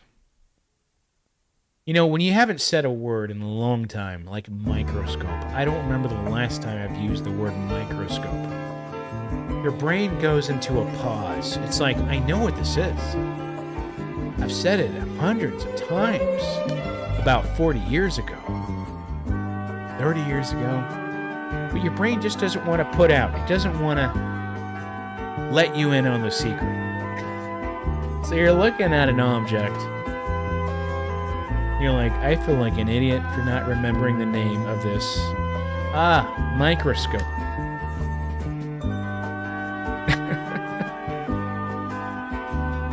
Lordy lord. Lordy, lordy, lordy. Those miniature drum kits. Ah, synthesizers, yes. I love synthesizers. The coolest thing. I remember going to the music store. What was it called at the time? H&H Music. H&H Music in Houston. And they had such a big selection of synthesizers during the 90s. And these synthesizers are so cool. Half the store was synthesizers. And I remember there was a sampling synthesizer. They're kind of new to the market. And you could sample sounds than having an entire keyboard, multiple octaves of a guy going, you know? It was so cool. Oh, these are pretty popular. So Sony came out with a whole entourage of child musical devices, like tape recorders, microphones, singing kits. And this number 8's one of them. Let's see what that's called. And number 9's one of them, too. 8 Disney drum set. Mickey. And a kid wearing a weird Halo helmet. I don't know. Yeah. I had one of these. I had a little tabletop one. So that Ghostbusters one down there, I had one. I didn't have Ghostbusters, but I had something similar to that.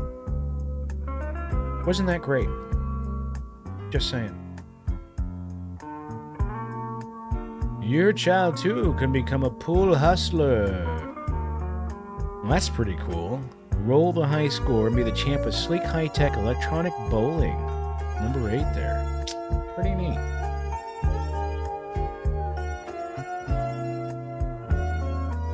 What was that? By the way, this is 1989 Sears Christmas Wishbook.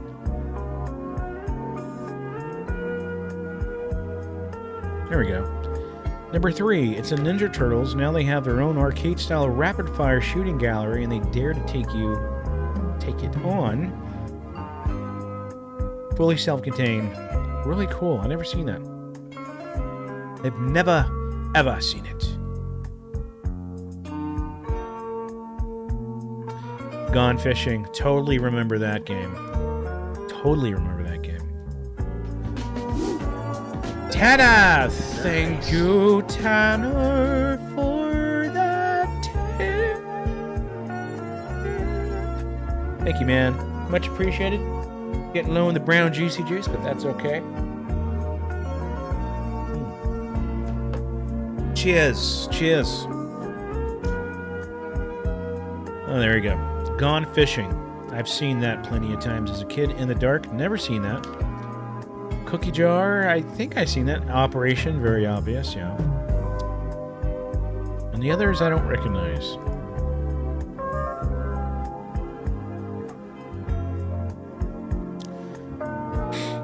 Shark Attack, Domino Rally. Speaking of board games, a close friend of mine, Tommy, and his wife Phyllis, they were gifted some retro stuff from a friend of theirs. And I have some really cool stuff. They said, hey, Dave, you know you're into retro. Do you want this stuff? And I said, I want the stuff. I don't even know what it is, but give it to me. And so I got 2 boxes of board games. Battleship and I think a Tyco. It's not a board game. It's a Tyco racetrack, you know, with the little electric track. So hopefully I can do a review of these and make a video out of it. And I got another thing I'll probably do as a giveaway. Has to do with the Teenage Mutant Ninja Turtles. Nothing fantastic, but still very cool. And that Nintendo Entertainment System action pad. You know, that looks like you get on all fours and you touch the pads and it plays a game. I don't know what it's called. But really cool stuff. Thank you, my friend Tommy. Thank you for the wonderful gifts. I will cherish them forever. Rock'em Sock'em Robots, Crossfire, I remember of those 2. Hungry Hippos, can't forget that. Yeah. Monopoly Classic, Clue, Boggle. Classics. They make all of these still. I don't know about Sweet Valley High. I think they still make Clue too. Life. There's a Trump set. $24. Holy schnappers. That's like the most expensive one on here. Oh, no. You got Party Pictionary, which is $35 for a board game. Holy hell. That's like $100 today. Schnapperoonies. Yeah. Board games. Man, that's expensive for a board game. Alright, more of those cool little analog game thingies. Take on Afterburner. Exciting tabletop game puts you in a cockpit of your own F-14, like Top Gun, in the heat of battle.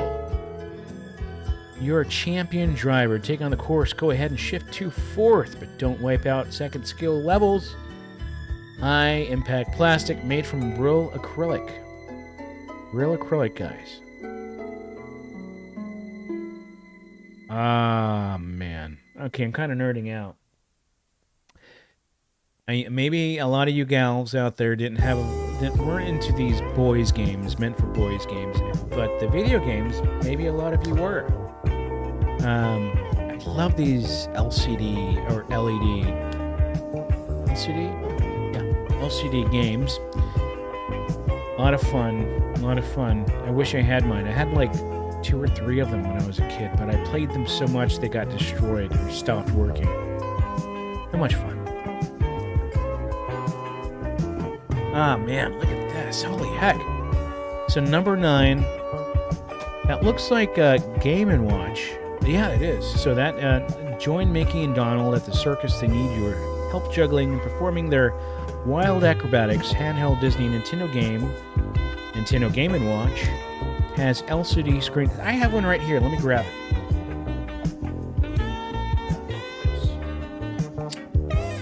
I have a Game & Watch right here, Nintendo Game & Watch. Let's see if it's got any juice. Let's see. Oh, there's a power button. Ah, it does. Look at that. Isn't that the coolest? Let's see if I can play a game. Alright. Let's go down to the Game & Watch game. No, let's go to Super Mario Brothers, because everybody knows Super Mario. Alright, let's see if I can reverse play this. Yeah, here we go. Oh shit, I died. This is really hard. That's what she said. Stupid. Okay. There we go. I got a delay. Can't believe I'm playing this backwards. Something just landed on my head. Oh, that was a stupid tube plant thingy. Okay. Anyway, you got the gist of it. Let me turn this off. Very cool. Game & Watch. I love that they brought it back. Resurrected from the Nintendo graveyard. Love that. And then you got the Konami, what is that? Number 11, Destroy Red Falcon, the Galaxy's... Oh, it's Contra, yeah. This is so cool. Top Gun there. Can you imagine having all of these LCD games, like, new in the packages, just sitting in a box? You find it in somebody's attic. The Game Boy, introducing the new Game Boy. Let's go back. This is pretty cool. Introducing the new Game Boy. Now $89.47. Wow! Nintendo Action is a handheld game system. Game Boy has a dot. I killed a bug on my screen and it's covering up the letters here. Has a dot matrix screen plus standard controls you'll recognize and is capable of playing many games using interchangeable cartridges. Includes Tetris game, other games sold separately. It included Tetris. That's right, it included Tetris. Very neat. $89.47. And the games were $19.77 each, which is about 50 to 60 bucks today. Wow. That Vamp, good night. Have a good one. We'll see you. Thank you for joining in. You missed my Game Boy Color. Purple. That's pretty badass. You had a purple Game Boy Color. That's awesome. I have a couple things upstairs in the attic I need to pull out. Look at this. Nintendo Entertainment System, $19.99. Number 2, the controller is you. Never touch a thing, but the high-tech U-Force controller reads your hands every move to give you even more precise control. All these third-party products that came out with it. Now, number 4 is actually a Nintendo-branded controller. I remember this one. I think it's pretty rare, too. with the NES Max controller lets you defy the limits of ordinary controllers and cover the screen in blood. Yeah, very cool. Wow, look at all these games. Holy shit! Now, correct me if I'm wrong, guys, for you retro video gamers. Athletic World, is that one of the super, super rare games, or is it another athletic-themed game? That's like one of the rarest Nintendo games. Let's see. Bad Dude. Love Bad Dude. Love Bad Dude. Very good game. Bases Loaded. Another one. Bayou Billy. Holy crap. I love the cover art of Bayou Billy. It was so good. Blaster Master. One of my favorite Nintendo games ever. Play the hell out of that. California Games. Very good. Also on the Commodore 64, by the way. And probably a lot of other platforms. Castlevania Classic. That was the original Castlevania there. Defender of the Crown. I remember that. It was known for its amazing graphics. Let's move on. DuckTales. Woohoo! Dun, dun, dun, dun, dun, dun, dun. Yeah. Oh, look at this. Genesis. Sega did a really amazing job on marketing the Genesis, because he just made you, just looking at how cool it is, the marketing material just makes you want to buy it, you know? Yeah, Stadium Events is rare, yeah. Stadium Events. Oh man, 16-bit graphic technology, 1989. And they still have the Nintendo. This looks like leagues better than the NES. You know? I wanted one so bad. I actually remember the day when I asked my parents in the kitchen how bad I wanted one. And how it was 16 bits. 16 bits! What does it even mean? But it's got 16 of them compared to the 8. Yeah, 16 bits. Now I have a brand new, no shitting, no shits here. I have a brand new Sega Master System in the attic. Brand new. It's protected. I should not be in the attic. I need to take that down because it's humid in Texas, and it's hot and humid, perfect for mold. I need to take that out of there. But it's wrapped in bubble wrap. And it's a brand new, never opened Sega Master System. With the gun, the 2 controllers, a game. Yeah. Brand new. Brand new.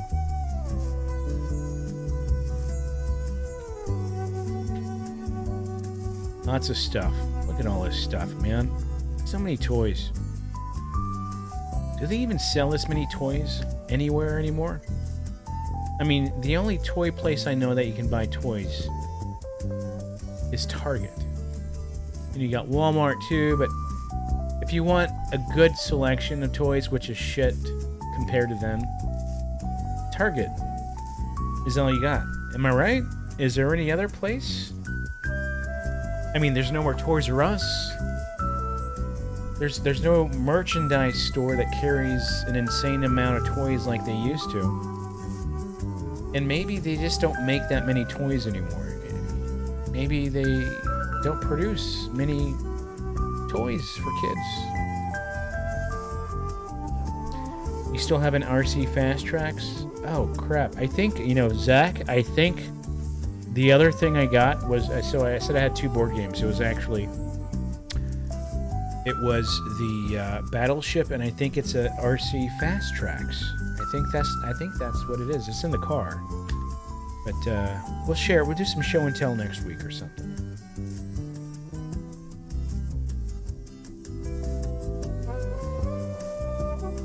Damn.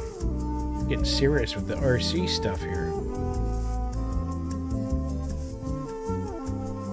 This music is so calming. This makes everything better.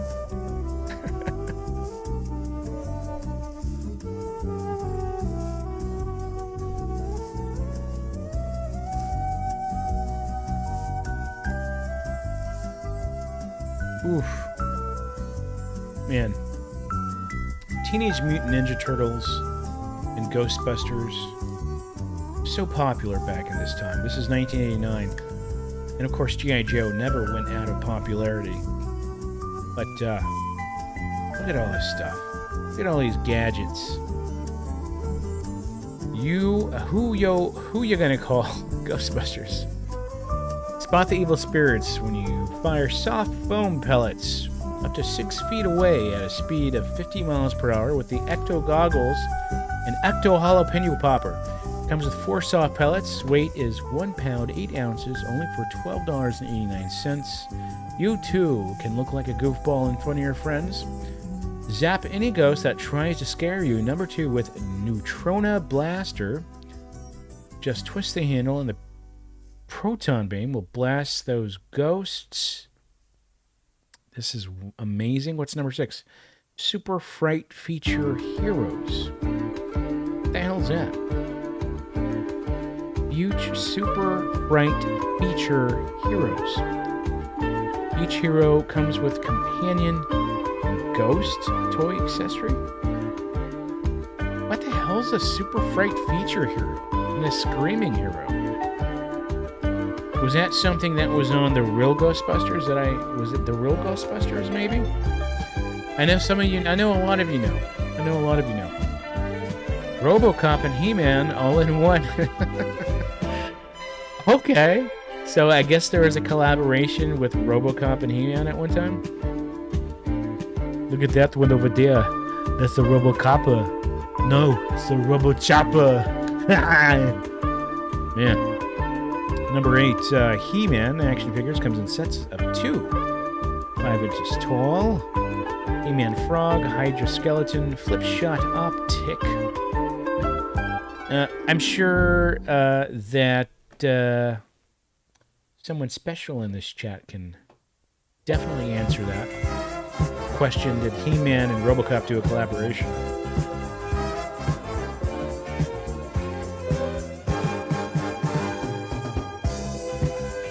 Waiting for the chat. So Retro Days, his book has a lot to do with that. A little backstory. It's fiction, but it's real at the same time. It's a very interesting story. Oh, damn, look at that young Jordan. Look at the young Jordan over there. look how young he is. All crispy and clean, happy, innocent eyes. Does not experience the black side of humanity, the dark side. The evil side, so innocent, happy. I just want to play basketball. That is all. I like to do Ukrainian, Western European accents for everything.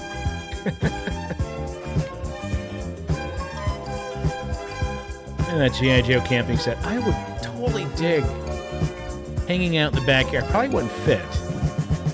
Because this is like half the size of an adult here. But that'd be so much fun.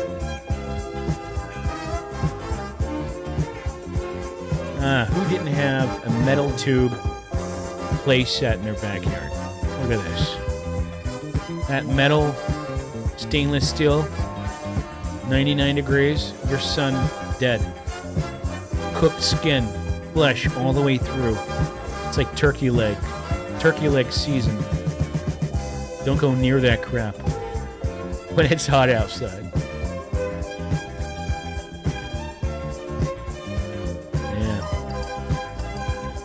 The good old wood cabins.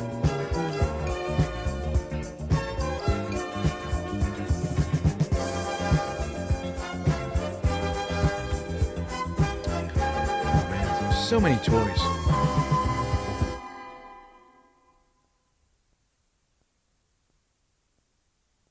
But wait, there's more. We've got microwaves, lamps, and fly swatters.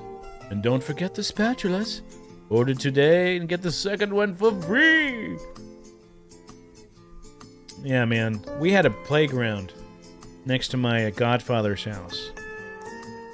And I hated that playground. It sucked. I mean, it was amazing, but it sucked because the whole playground was made of like 5mm thick steel.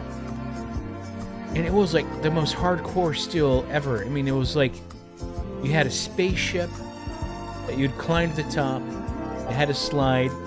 And then you had a flying saucer-shaped playground thing that you also climb up. And it had like openings all the way through the top. And the sun would just bake that metal. It was literally a solar oven. And if you stepped foot in that as a child, you would not have a good day.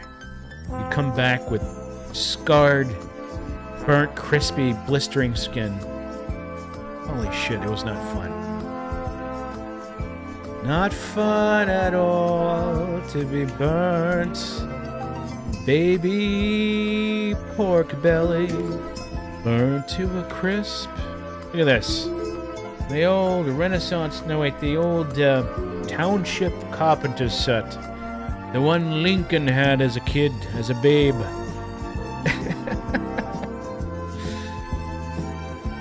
Alright, let's get on to the 1991. I don't know how much longer I got. I've got like 20 minutes left. But let's get through some of this 1991 Molly McButter Wishbook, the Great American Wishbook. Ooh, look at this sexy camcorder. The 50-pound rotisserie oven with a lens attached to the front. Some type of tape mechanism built in. Let's check this out. What is that thing? What was he wearing on his wrist? Ooh, that was nice. The toys just get better and better. Oops, play. Look at this. Look at these fancy gifts.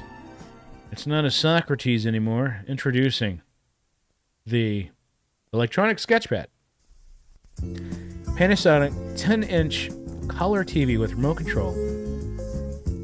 I would have loved to have a fancy TV set like that. Or even better, this color TV, boombox, radio, cassette player combo unit. An audio-video entertainment system at a price you'd expect to pay for an audio system alone. Only $329. 1991. It's like $600 today. Very nice. Very fancy. LG, what's going on? Well, thank you for that. You're awesome, too. With remote? Maybe. Maybe if you're lucky.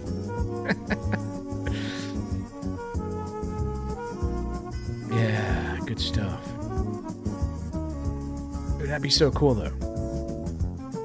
I would like to have that today. I would like totally do a video all about it. So cool. Number 2, Laser Pro 9000. Zap 'em the laser. I remember seeing this commercial. A game of future 2-man competition set in laser, like a laser tag. Very cool. Laser pin, everything with lasers in 1991. Laser pinball, laser basketball, laser people, laser in your butt. Nico International Speedway. Excuse me. Anti-gravity car looks like a Dirt Devil. It's magic. Number 8. Abracadabra's set includes a magician's hat, wand, and props to perform 100 astounding tricks. Dazzle your friends, astound your parents. Easy to read instructions. Ages 8 years and up. Weight 1.7 pounds. Made from real acrylic. It's magic. 1,000 tricks in one. Keep it real. Look at this kid. Look at that little scrubby scrub. Little crumb muncher. Oh, man. You know, no kidding. My brother has a mint condition Pal Peralta skateboard deck. It's beautiful. I've been asking him for years just to give it to me, to sell it to me, gift it to me as a piece of brotherly love, but he refuses. And if you're watching, Christopher, please, Christopher, John Christopher, please give me that skateboard I dream about it. It's amazing. It's a piece of art. It's a one with the skeleton dude on it. It's so cool looking. So freaking cool. Mohawk Godzilla. Hey, man. Thanks for joining in. We'll see you. Stay sexy, too. We'll see you on the next one. Ooh, look at these clothes. I remember having a 6-inch black and white TV that had a radio built in. Yeah. So, Devin, I did, too. So, it was one of those... I had one that was made for, like, going on trips. You keep in the car. It's long. And it has a small 6-inch screen in the front. These big-ass, you know, big-ass rabbit ear antennas. And it had a radio, like a FM UHF radio built in. And that is the TV I used in the 80s and 90s as a child and young teenager. And it was my form of entertainment late at night. I would lay down on the floor. I had this routine.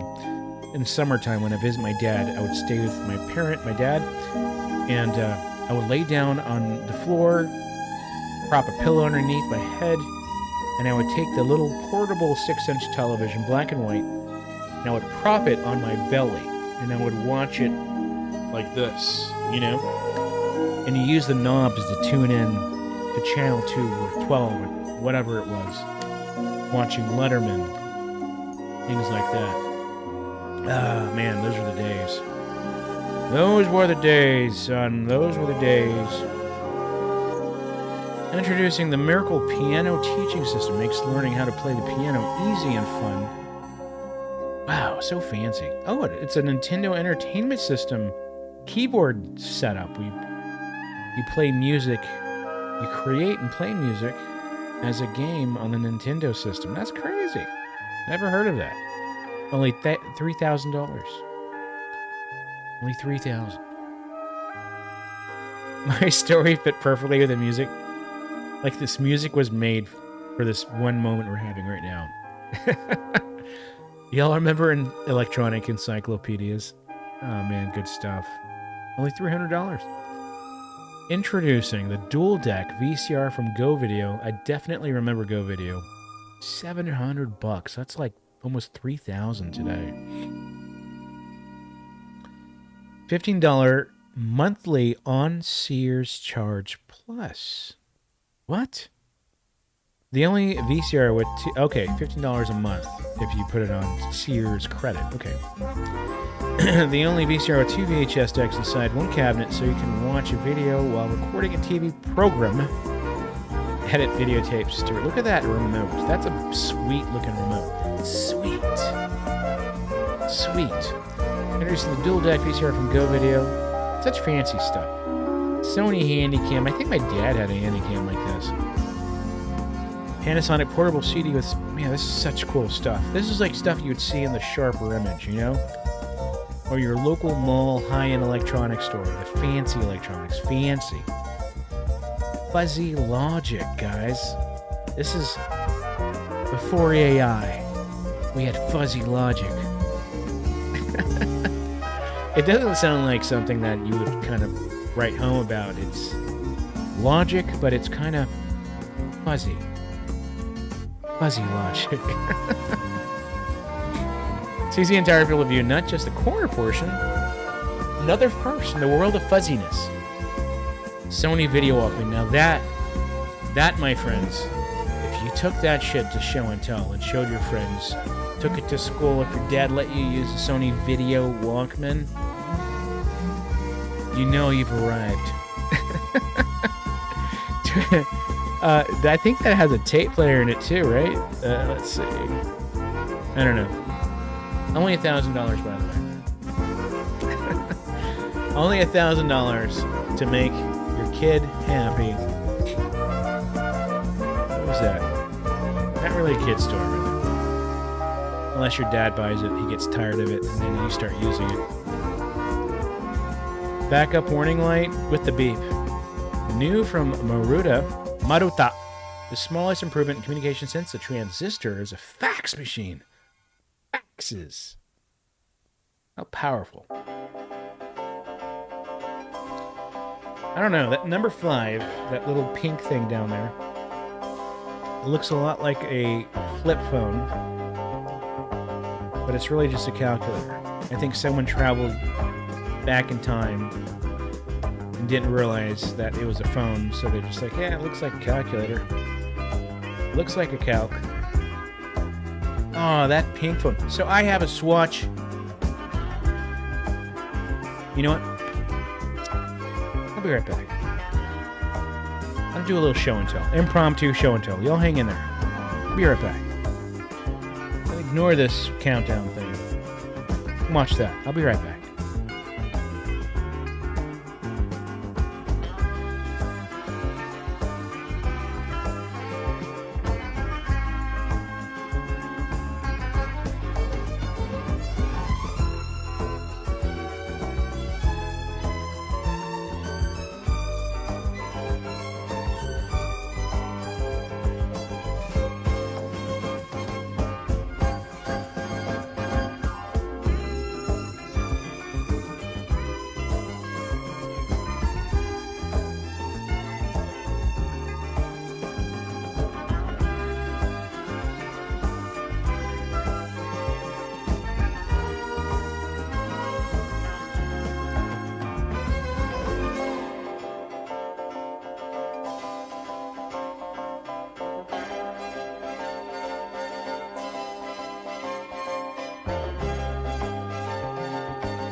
How about those beef rib steaks?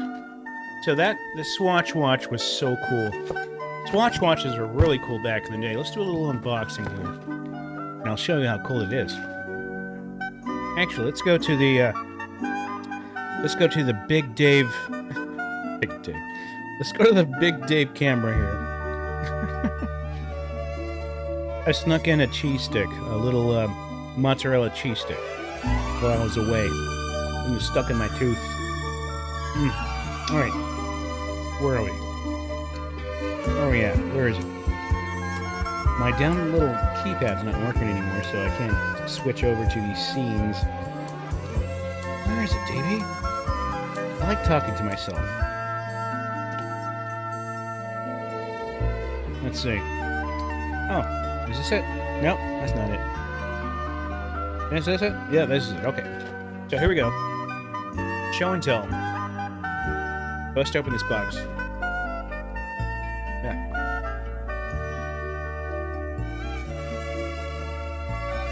Thank you.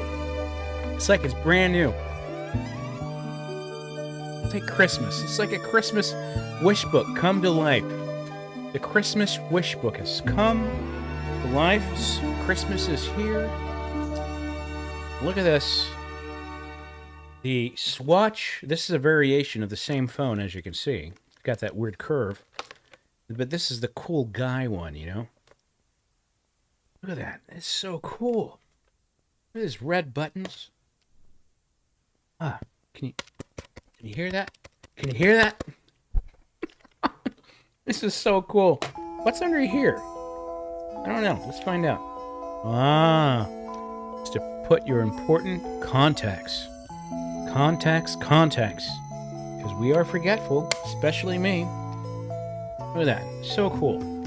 And that this red little phone cable here, so cool. I love this. Look, they even included the original telephone cord. Or is this a telephone cord? Ah, we called them, they're synonymous. We called them the same thing. So sweet. It's called the Swatch Twin Phone. Swatch Twin Phone, just like the catalog there. Very cool. Very cool. Love the little black lines. Hi, guys. Dave here. I just want to say I'm having a grand old time. Holy smokes, this is fantastic. It's like we're in the past. Me and Crystal Pepsi. Okay. Very cool. Well, listen to that sound. Ah, you don't hear that anymore. Acrylic. 100% acrylic. All right, let's get back. Let's get back to the catalogs. All right, very cool. A little impromptu-ness there. Impromptu-Rooney. Look at these crafty craftsman-style furniture pieces. Great quotes from great leaders. Right next to the fancy stock ticker clocky thing. Very cool. The Great American Wishbook. Now that's kind of cool. I went back too far. Cuckoo clocks, carved in Germany. Call Arnold. Call Arnold. Okay. We'll call Arnold. What's his number again? What is it? 458-695-2311. Okay, let's call him. It's ringing. Good morning. How are you? Well, Arnold, it's not morning here in Texas. Of course, I'm out here in Austria. What are you doing over there? You eating bonbons? Do me now. All right, so that was that. Your wish has been fulfilled. All right. The old Happy Dad golf sets. What is that thing? Conversation pieces. Conversation starters. When you can't start a conversation on your own. That dude right there, I can't... It's really tiny. But it's a guy in boxers with looks like a newspaper. And a tiny computer or TV set. That is very random and interesting. I want that. I want it. There's like 50 pages devoted to jewelry. You can't forget the old anchor.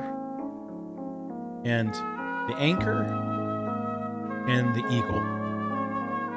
Can't ever not have that in your traditional jewelry set. Did I watch Cobra Kai Season 5? Oh my god. Best season yet. Best season absolutely yet. Loved it. Loved Cobra Kai Season 5. If y'all haven't seen Cobra Kai and you've been like, yeah, I'm going to binge watch it, you're past that prime. You need to go binge it. And Season 5 is the showstopper. It's the best. Season 1 was amazing. And the rest were great, but Season 5, absolutely the best. So good. So good.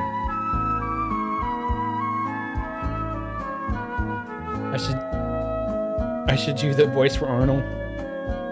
There's a guy on TikTok who does a phenomenal Arnold voice. It's so good. I can't... the detail, the minute shifts and changes in the tonal sounds of Arnold are done so perfectly. It sounds exactly like Arnold. It sounds like he can do a young Arnold, and he can even do a Governor old Arnold. It's amazing. Dude's gifted. Tifted. More video game watches. Always cool. Oh, that,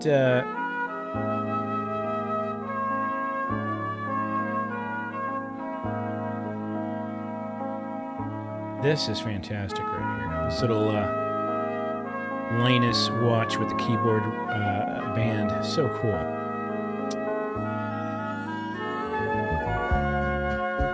This music just takes me to a different place. It makes me feel like I'm on meth. I'm just... Oh, so sexy. Very nice. Happy times for you and me. Let's see what we got here. That's what I wanted. Look at that outfit. Those Reebok pumps. Y'all remember the pumps? Did that it's a novelty, obviously, but it didn't benefit anyone in any way. I mean, start pumping that shit. I remember I had a friend who had that, and it took him forever to pump it. And what did the pump do, really? I don't know. Wow, that is a cool outfit. So cool. Makes me want to shop at JCPenney. That's for sure. Or Mervyn's. Or Wiener's. Look at these outfits. Man, these are so cool. Walkman jog meter. That's interesting. Looks like a beeper. Oh, man. So good. This is so good. Oh. No more pointy points. More contour. Contour.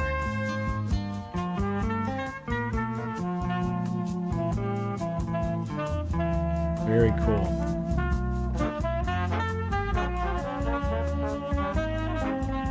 So I don't know if y'all know, I'm a big fan of Charles Schultz and the Peanuts. I have a massive collection down there. My mom picked up something from a garage sale, and when I was a kid, I think I was like 12 or 13 or something. And she picked up this book that was handmade by some kid, and it was old. It was like a couple decades before, so it was like 60s and 70s. And this book was essentially a handmade book item that had the book was bound in wood. So and it had a hand-carved picture of the Peanuts in the front. And it was painted, and the back also had some inscription on it of sorts. It was amazing.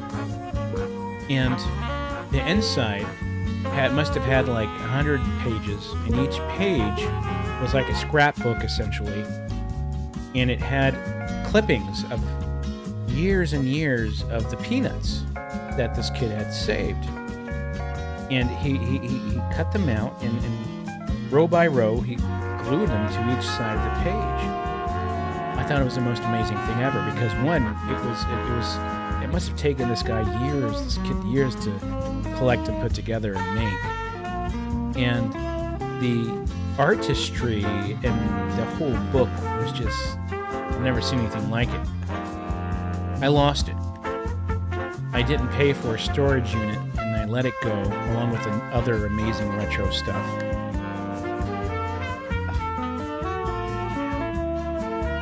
I wish I had it. It was so cool.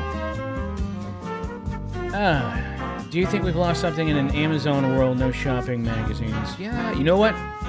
You know, funny thing is, you can still get thick catalogs from like obscure sites, like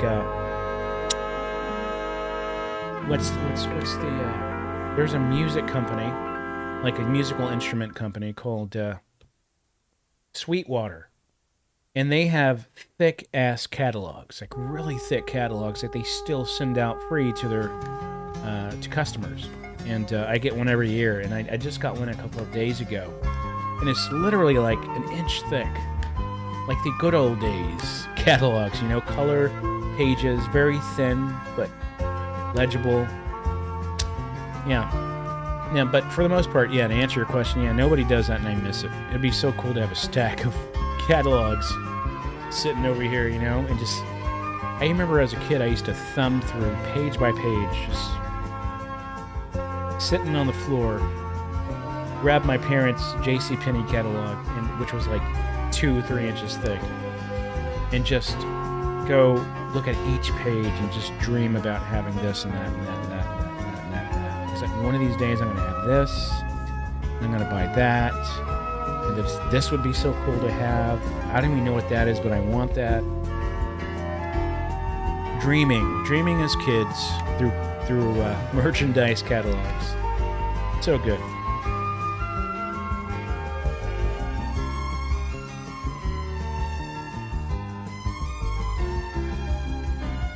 That? What are these desk baubles? Laser. Okay, VHS videotape reminder. Very nice. Whoops. 62. What is 62? What is that thing? God damn it. I'm thinking I'm pausing, but I'm not. There we go. 62. Quartz clock. It's a clock. Okay. Interesting. 61 is a desktop mug warmer. Very cool. They're popular now. And then you have a digital diary. It's the notebook of the 90s. Has telephone mode for personal phone list, memo schedule with alarm, time display, including 24-hour world time zones, and all this can be yours on The Price is Right. Yes.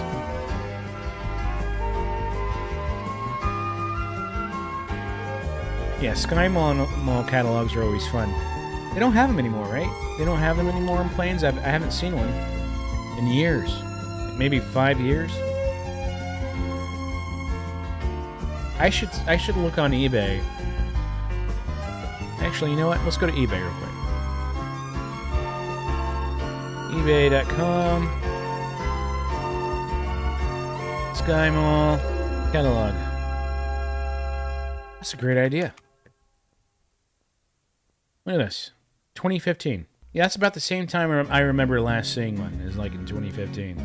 And they have really cool stuff in there. Ultra Rare Catalog, 1989 Gail Heyman Catalog, Beverly Hills Makeup, etc. Giorgio. I don't see any Sky Mall stuff in here. It's like nothing except for this one single Sky Mall catalog. Maybe it's not spelled all together. Maybe I'll find more if I just type it separately.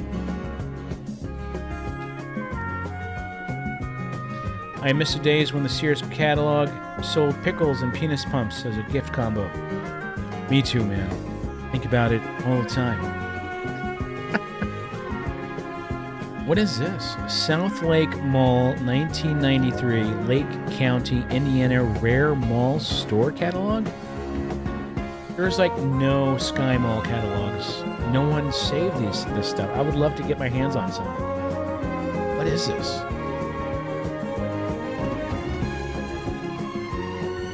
This is weird. Y'all remember Fredericks of Hollywood? The lingerie catalog? Anyway, wow, can't find any Sky Mall stuff.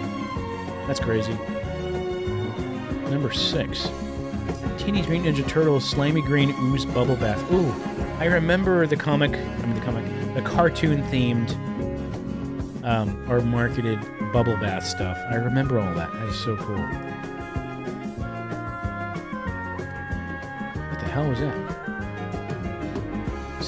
Santa Claus dress sets. You can get number 1, the economical, top left, economical. Number 2, our better medium weighted set for $99. The 3, top right, is the premium, which includes a pullover jacket, hat, and elastic waist pants with rayon acetate, acrylic, deep red velvet, 24-ounce white acrylic plush highlights jacket, pullover jacket elastic, very nice. And number 4, the Whopper granddaddy of them all, the extra large fireman belt, Sears Best Professional 10-piece suit, rayon acetate, deep red velvet, asbestos trimmed with thick, fluffy white fur. I'm just kidding, there's no asbestos. Trousers have drawstring waist, 2 side pockets, very cool. Dude, bubble baths, man, forgot about those. Yeah, bubble baths. Look at this. So good. Holidays right around the corner. But first we gotta get through Halloween, which I have some stuff lined up for y'all. It's gonna be a lot of fun.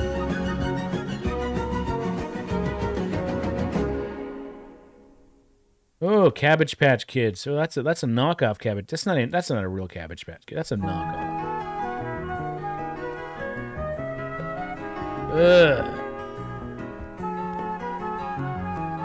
Nightmare Alley babies. This is the page they didn't want to publish, but they had to because they had such a high inventory in their stock rooms. Life size babies. All right.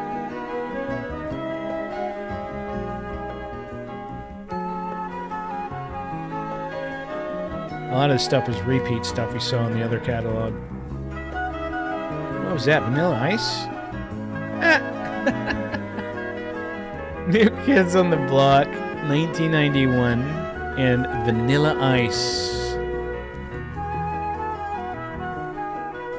I want to find this blanket. Vanilla Ice is a cool dude, actually. I don't know his real name. Entrepreneur, if you will. Self-made guy. But he keeps it real, you know? And he's cool with the whole kind of dorky ice thing still. He doesn't, you know, he's honest with it, you know? He's self-actualized. I would totally, if I had this, if I could find this, I would totally send it to him as a gift care package. Say, hey, bro, just thinking of you. Thought you'd like this. Hope you sleep in it one night. Show your kids. You know, something like that. It would be very cool.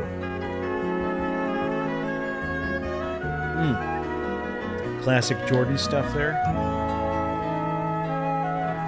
Robert Van Winkle. That's such a horrible name. It sounds like a made-up name.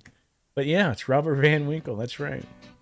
Robert Van Winkle. Holy crap, a horrible name. My name is Robert Van Winkle, and my favorite number is 33. These boxes of baseball cards.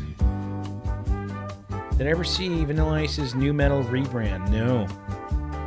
I know that through his life cycles, he went through a lot of rebranding of sorts. Yeah. And, you know, kudos to him. Ooh, what was that? That looked like the shark thing. Ooh, look at that. Number 1, LA Rock AM/FM radio stereo cassette player. Look at those colors, man. Those are just fantastic. At number 6, 2 unknown personal cassette player. I have a winkle. I have a small winkle. Number 10. That thing, I don't know what that is, but it looks badass.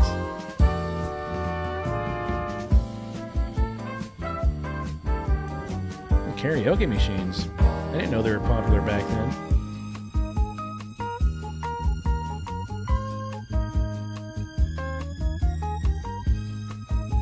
More of these awesome electronics. Do any of y'all have these still? These are so cool. I remember them being at the store all over the place. It's made by Tiger, right? Tiger or Konami? Konami.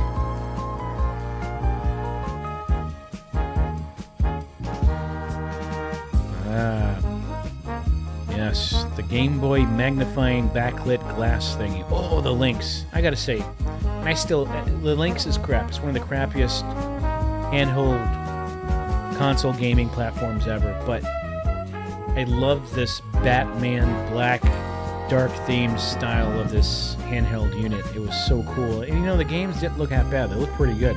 It's just, the screen was horrendous. And the battery life, too.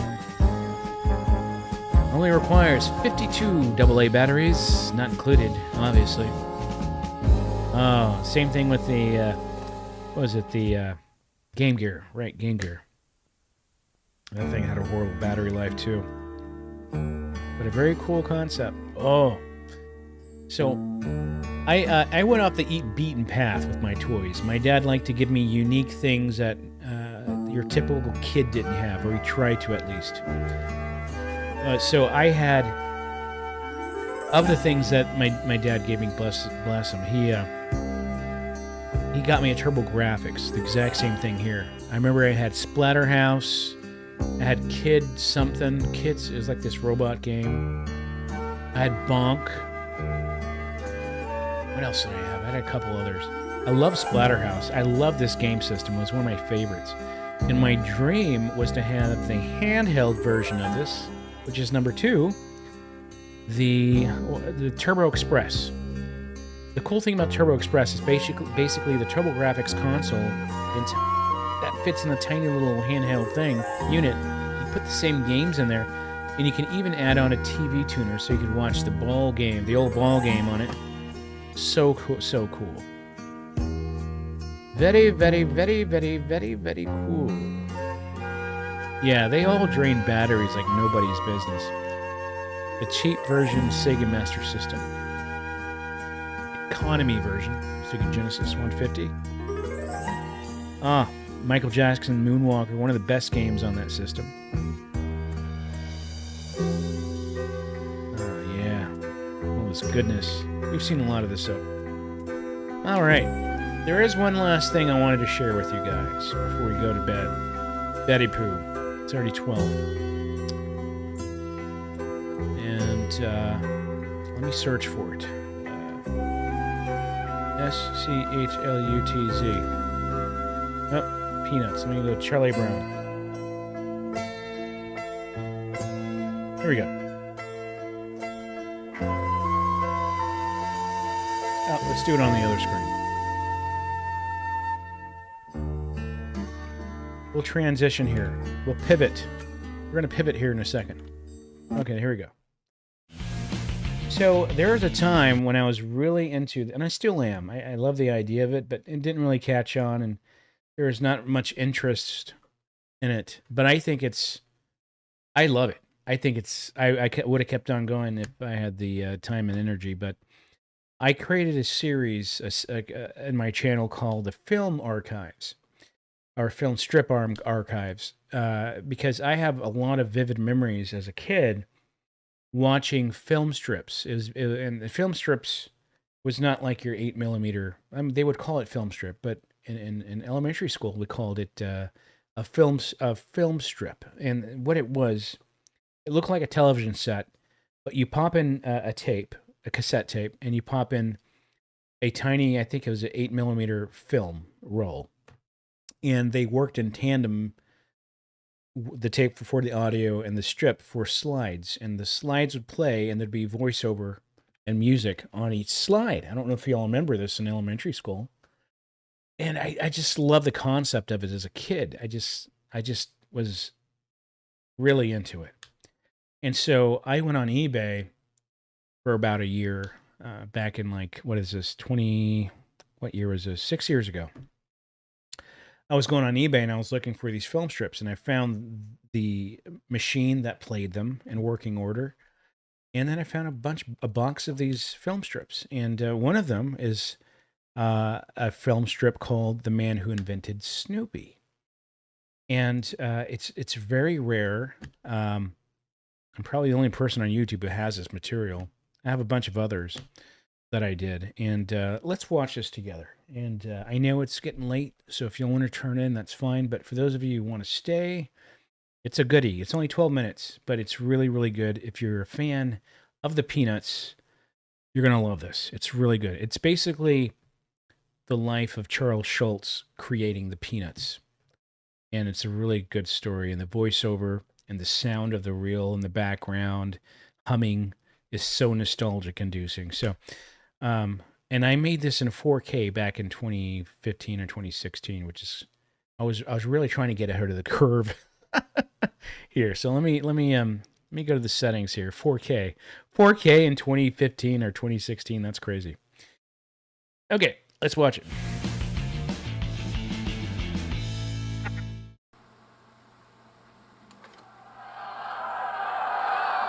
Okay, so give you some backfill on the story here. What you're seeing is me recording in 4K the actual machine playing the actual film strip in real time with a high quality audio recording. It's a field recorder that records audio through these condenser mics. And I try to capture it to make it as real life as possible. So when you're watching this video, it seems like you're really watching this machine as you would have back in school. So let's watch it together. Lots of action tonight at the Ice Arena in Santa Rosa, California. It's the original six against the home team, the Redwood Empire. The puck is loose. It's recovered by number 9, Schultz, for the home team. He's bringing it back down the ice. They're heading for the original six goal. Number 9 shoots. Schultz sends it in.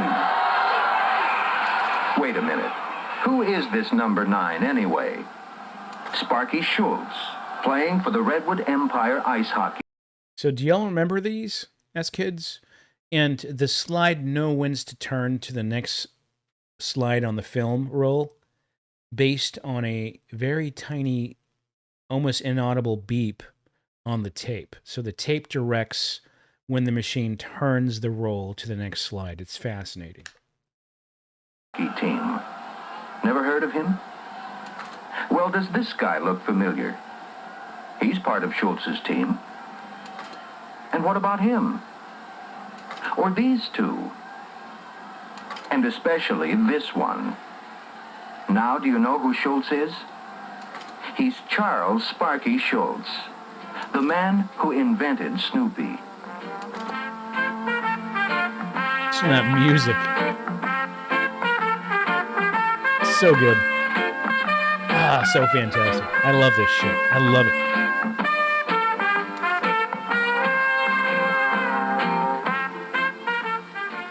Snoopy wasn't the first dog in Charles Schultz's Some dude life. you remember. There you go. When he was growing up in St. Paul, Minnesota, first there was a Boston Bull Terrier named Snooky. I remember that sled.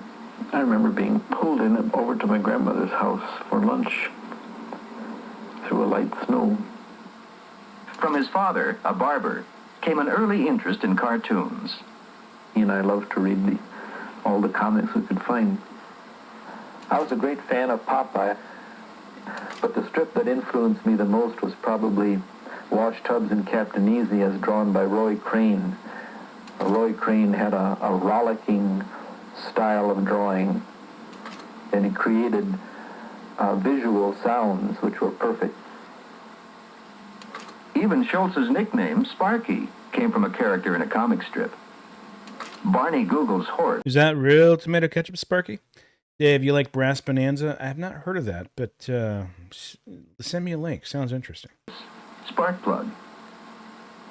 As I began to realize that comic strips were drawn, I used to try to draw my own comics. I've always liked to draw. In fact, I can still remember the first day I was in kindergarten. And the teacher looked down at my drawing and she said, "Charles, someday you're going to be an artist." Sparky did well in elementary school, but by junior high... I never worked hard enough in school. I was always behind in the homework. I failed everything that there was to fail and had to take it all over again. He failed everything that there was to fail. Everything. Life wasn't all bad, however. By that time, there was another dog in Sparky's life, Spike. He was very bright. I once counted up about 50 different words that he knew, things that he understood. Spike was a great catcher. He'd sit at one end of the yard and I'd put down a tennis ball, and then I'd take a 9-iron and I'd chip the tennis ball through the air to him. He loved to drink Coke, and the only water he would drink would be out of the faucet in the kitchen sink. He was really a crazy dog. Spike also was the subject of Spike. And nowadays, everybody's conscientious, who cares, about what you put in your dog's digestive system. But I remember our dogs, we would feed them everything. There's no allergies that dogs had. Feed them leftover steak, expired cookies, sugar wafers, whatever, a bucket of other crap that's expired, and they would eat it and they'd be totally fine.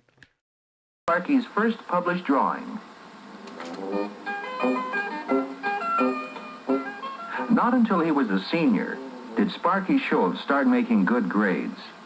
That was the year of his favorite class, illustration. Here's one of his assignments from that class. Draw anything you can think of in groups of 3.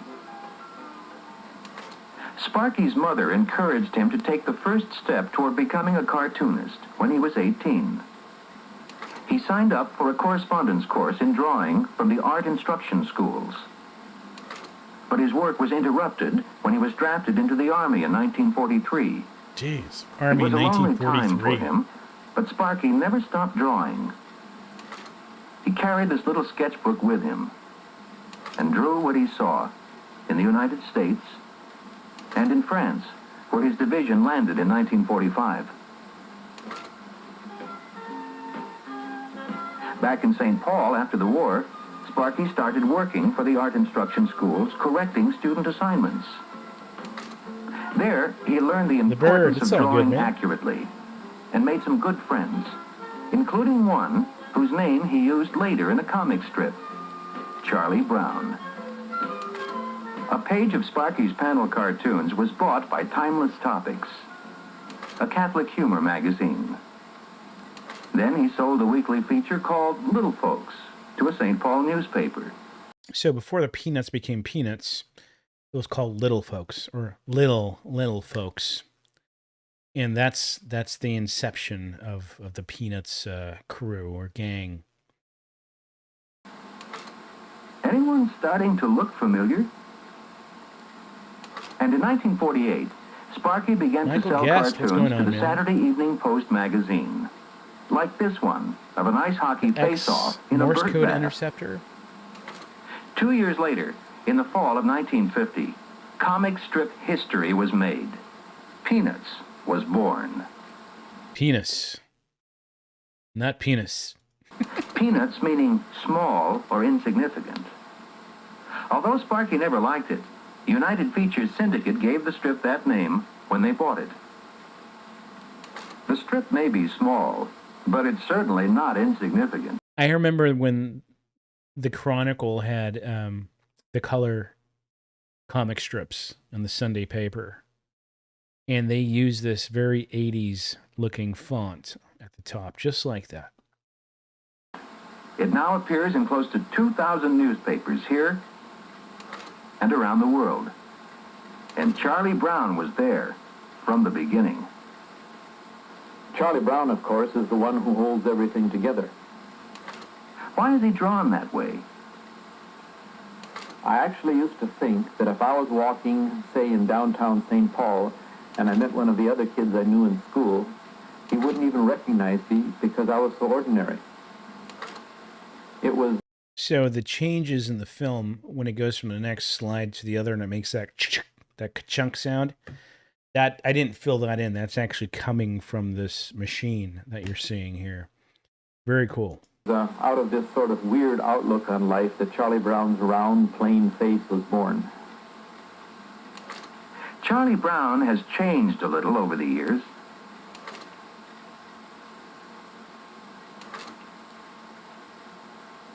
But basically, he's the same round-headed kid, as Snoopy calls him, that he always was. We're going to end tonight with Snoopy Sucking on was there Chili from the Dog, beginning, just too. FYI. Although Snoopy is not exactly what Spike was, he was patterned after him a little bit in personality, but mainly in looks. I didn't want Snoopy to look like any of the other dogs that were in comic strips already. He has changed considerably, probably more than any of the other characters. The other characters in Peanuts, like Lucy and Linus and Schroeder, came along as the strip continued. You're always searching for new personalities, but I think it's a mistake deliberately to try to create new characters. I really think the best characters come from stories. Peppermint Patty and Marcy, for instance, came from a story I did where the kids had gone to camp. All these characters come to life in a small office building in Santa Rosa, California, not far from that ice skating rink that Sparky built. I have found that I work best if I... So Charles, he was crazy hard worker. He, even when he was sick, he worked on his comic strips, trying to put out something every single day. But, you know, bless him, because I mean, it paid off. He was just a hard worker.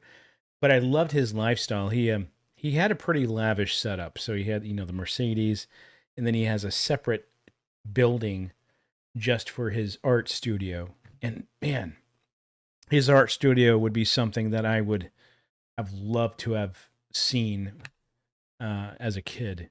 Because when I was a kid, I drew a lot. I drew all kinds of stuff. I was very much into drawing and art and stuff like that. I keep a very cool. regular schedule. I come to the studio a little bit after 9 o'clock in the morning. You just need a quiet room by yourself with no Art man, distractions. there you go. You and me. And you just see a studio? That is so cool. Look at that. Oh, they got the blur from the frame moving. So this is such a badass setup. So cool. and you just do what you have to do. You have to deliberately be funny, whether you want to be funny or not. I think if you cannot do this, you're never going to succeed in this business. I have a good time sitting here all by myself. A lot of times I have something that I really think is funny. Sometimes I'll laugh to myself. This is the gratification of what you are doing in the same way as someone who is... So an original strip, hand-drawn strip like this, just a daily, literally tens to hundreds of $1,000s if you can find one, if you have any. If any of y'all have any, especially a Sunday strip, a piece, hundreds of thousands of dollars. Even 15, 20 years ago, these are going for thousands of tens of thousands of dollars. But this stuff is so rare and so collected that the value of his art has gone up to skyrocket. Creating something beautiful out of wood or stone or composing music. And then I'm very pleased that some terms I've created have become part of the language. Kaplunk. Like security blanket. And the Great Pumpkin. The Great Pumpkin. Very soon, by the way. Coming to an Apple TV near you. Says to you, boy, I feel just like Charlie Brown. He doesn't have to say anything more. You know exactly how he feels. And what about happiness is a dog named Snoopy? You got it, Snoopy man. could You got very it, easily man. take over this script completely. But I think it would be a mistake because I think you begin to do the same things too much. Even if he hasn't taken over the strip, Snoopy certainly has taken America by storm. There are Snoopy phones, Snoopy banks, We had a Snoopy phone. Snoopy bags, It was broken. and Snoopy pillows. Snoopy has been cover dog for many magazines.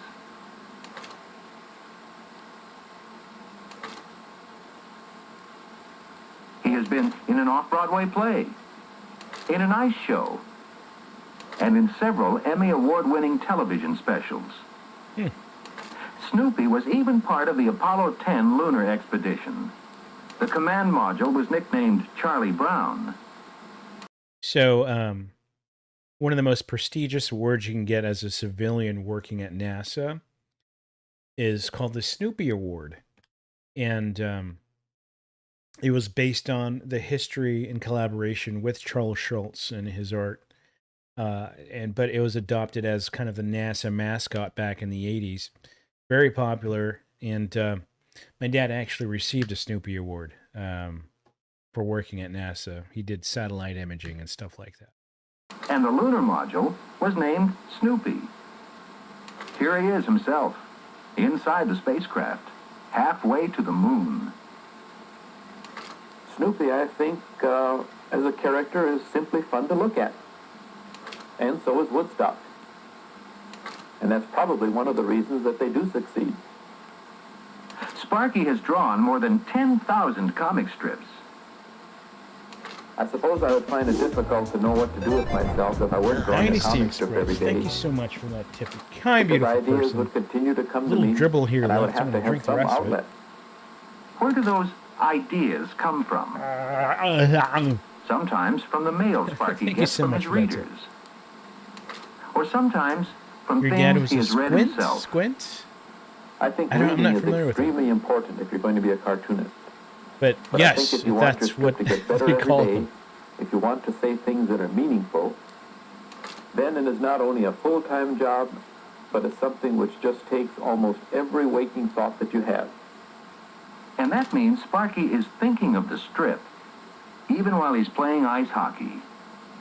The Vegas or Strip. riding a Snoopy bike.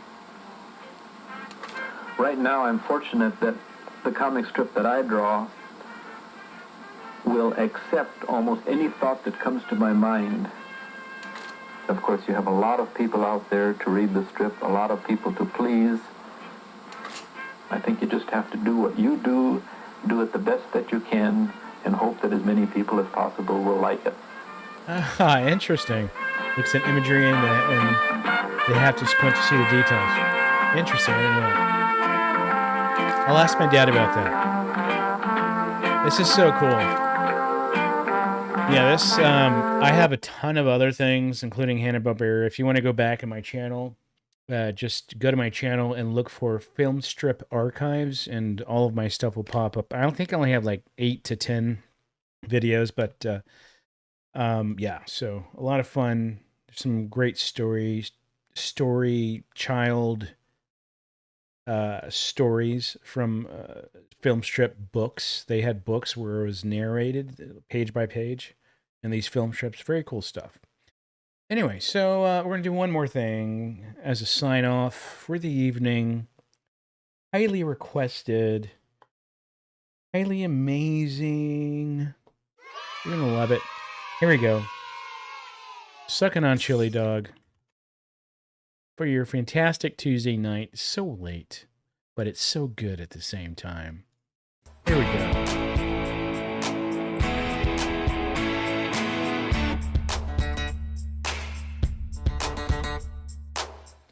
Little ditty about Jack and Diane, two American kids growing up in the heartland. Jackie's gonna be a football star, Diane's debutante backseat of Jackie's car.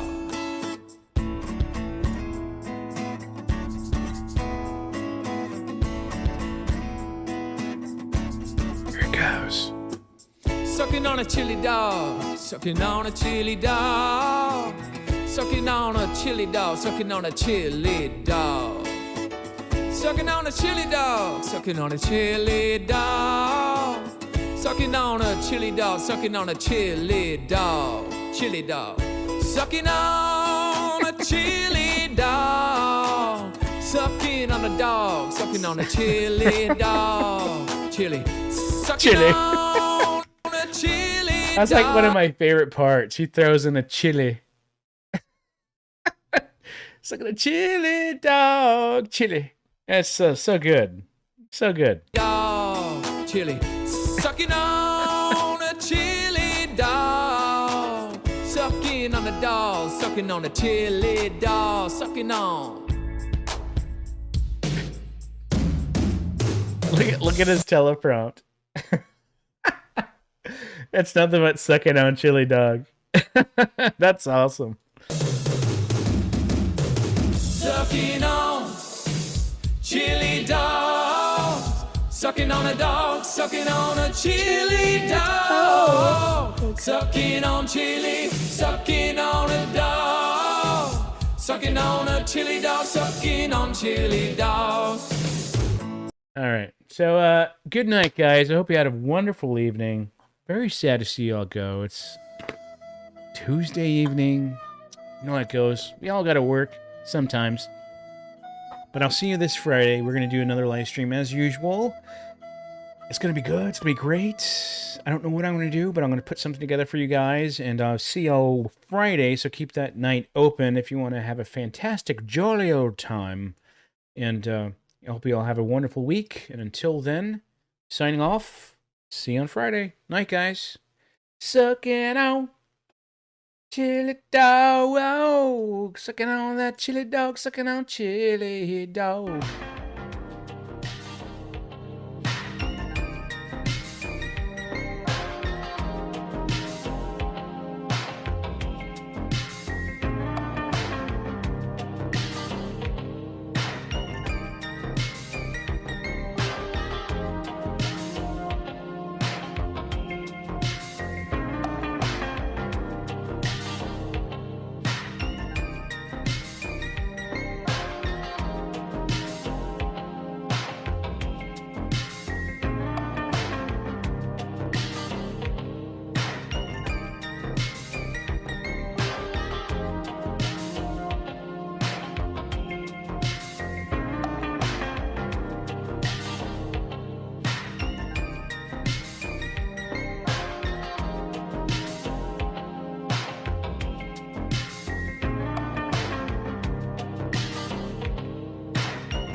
stick.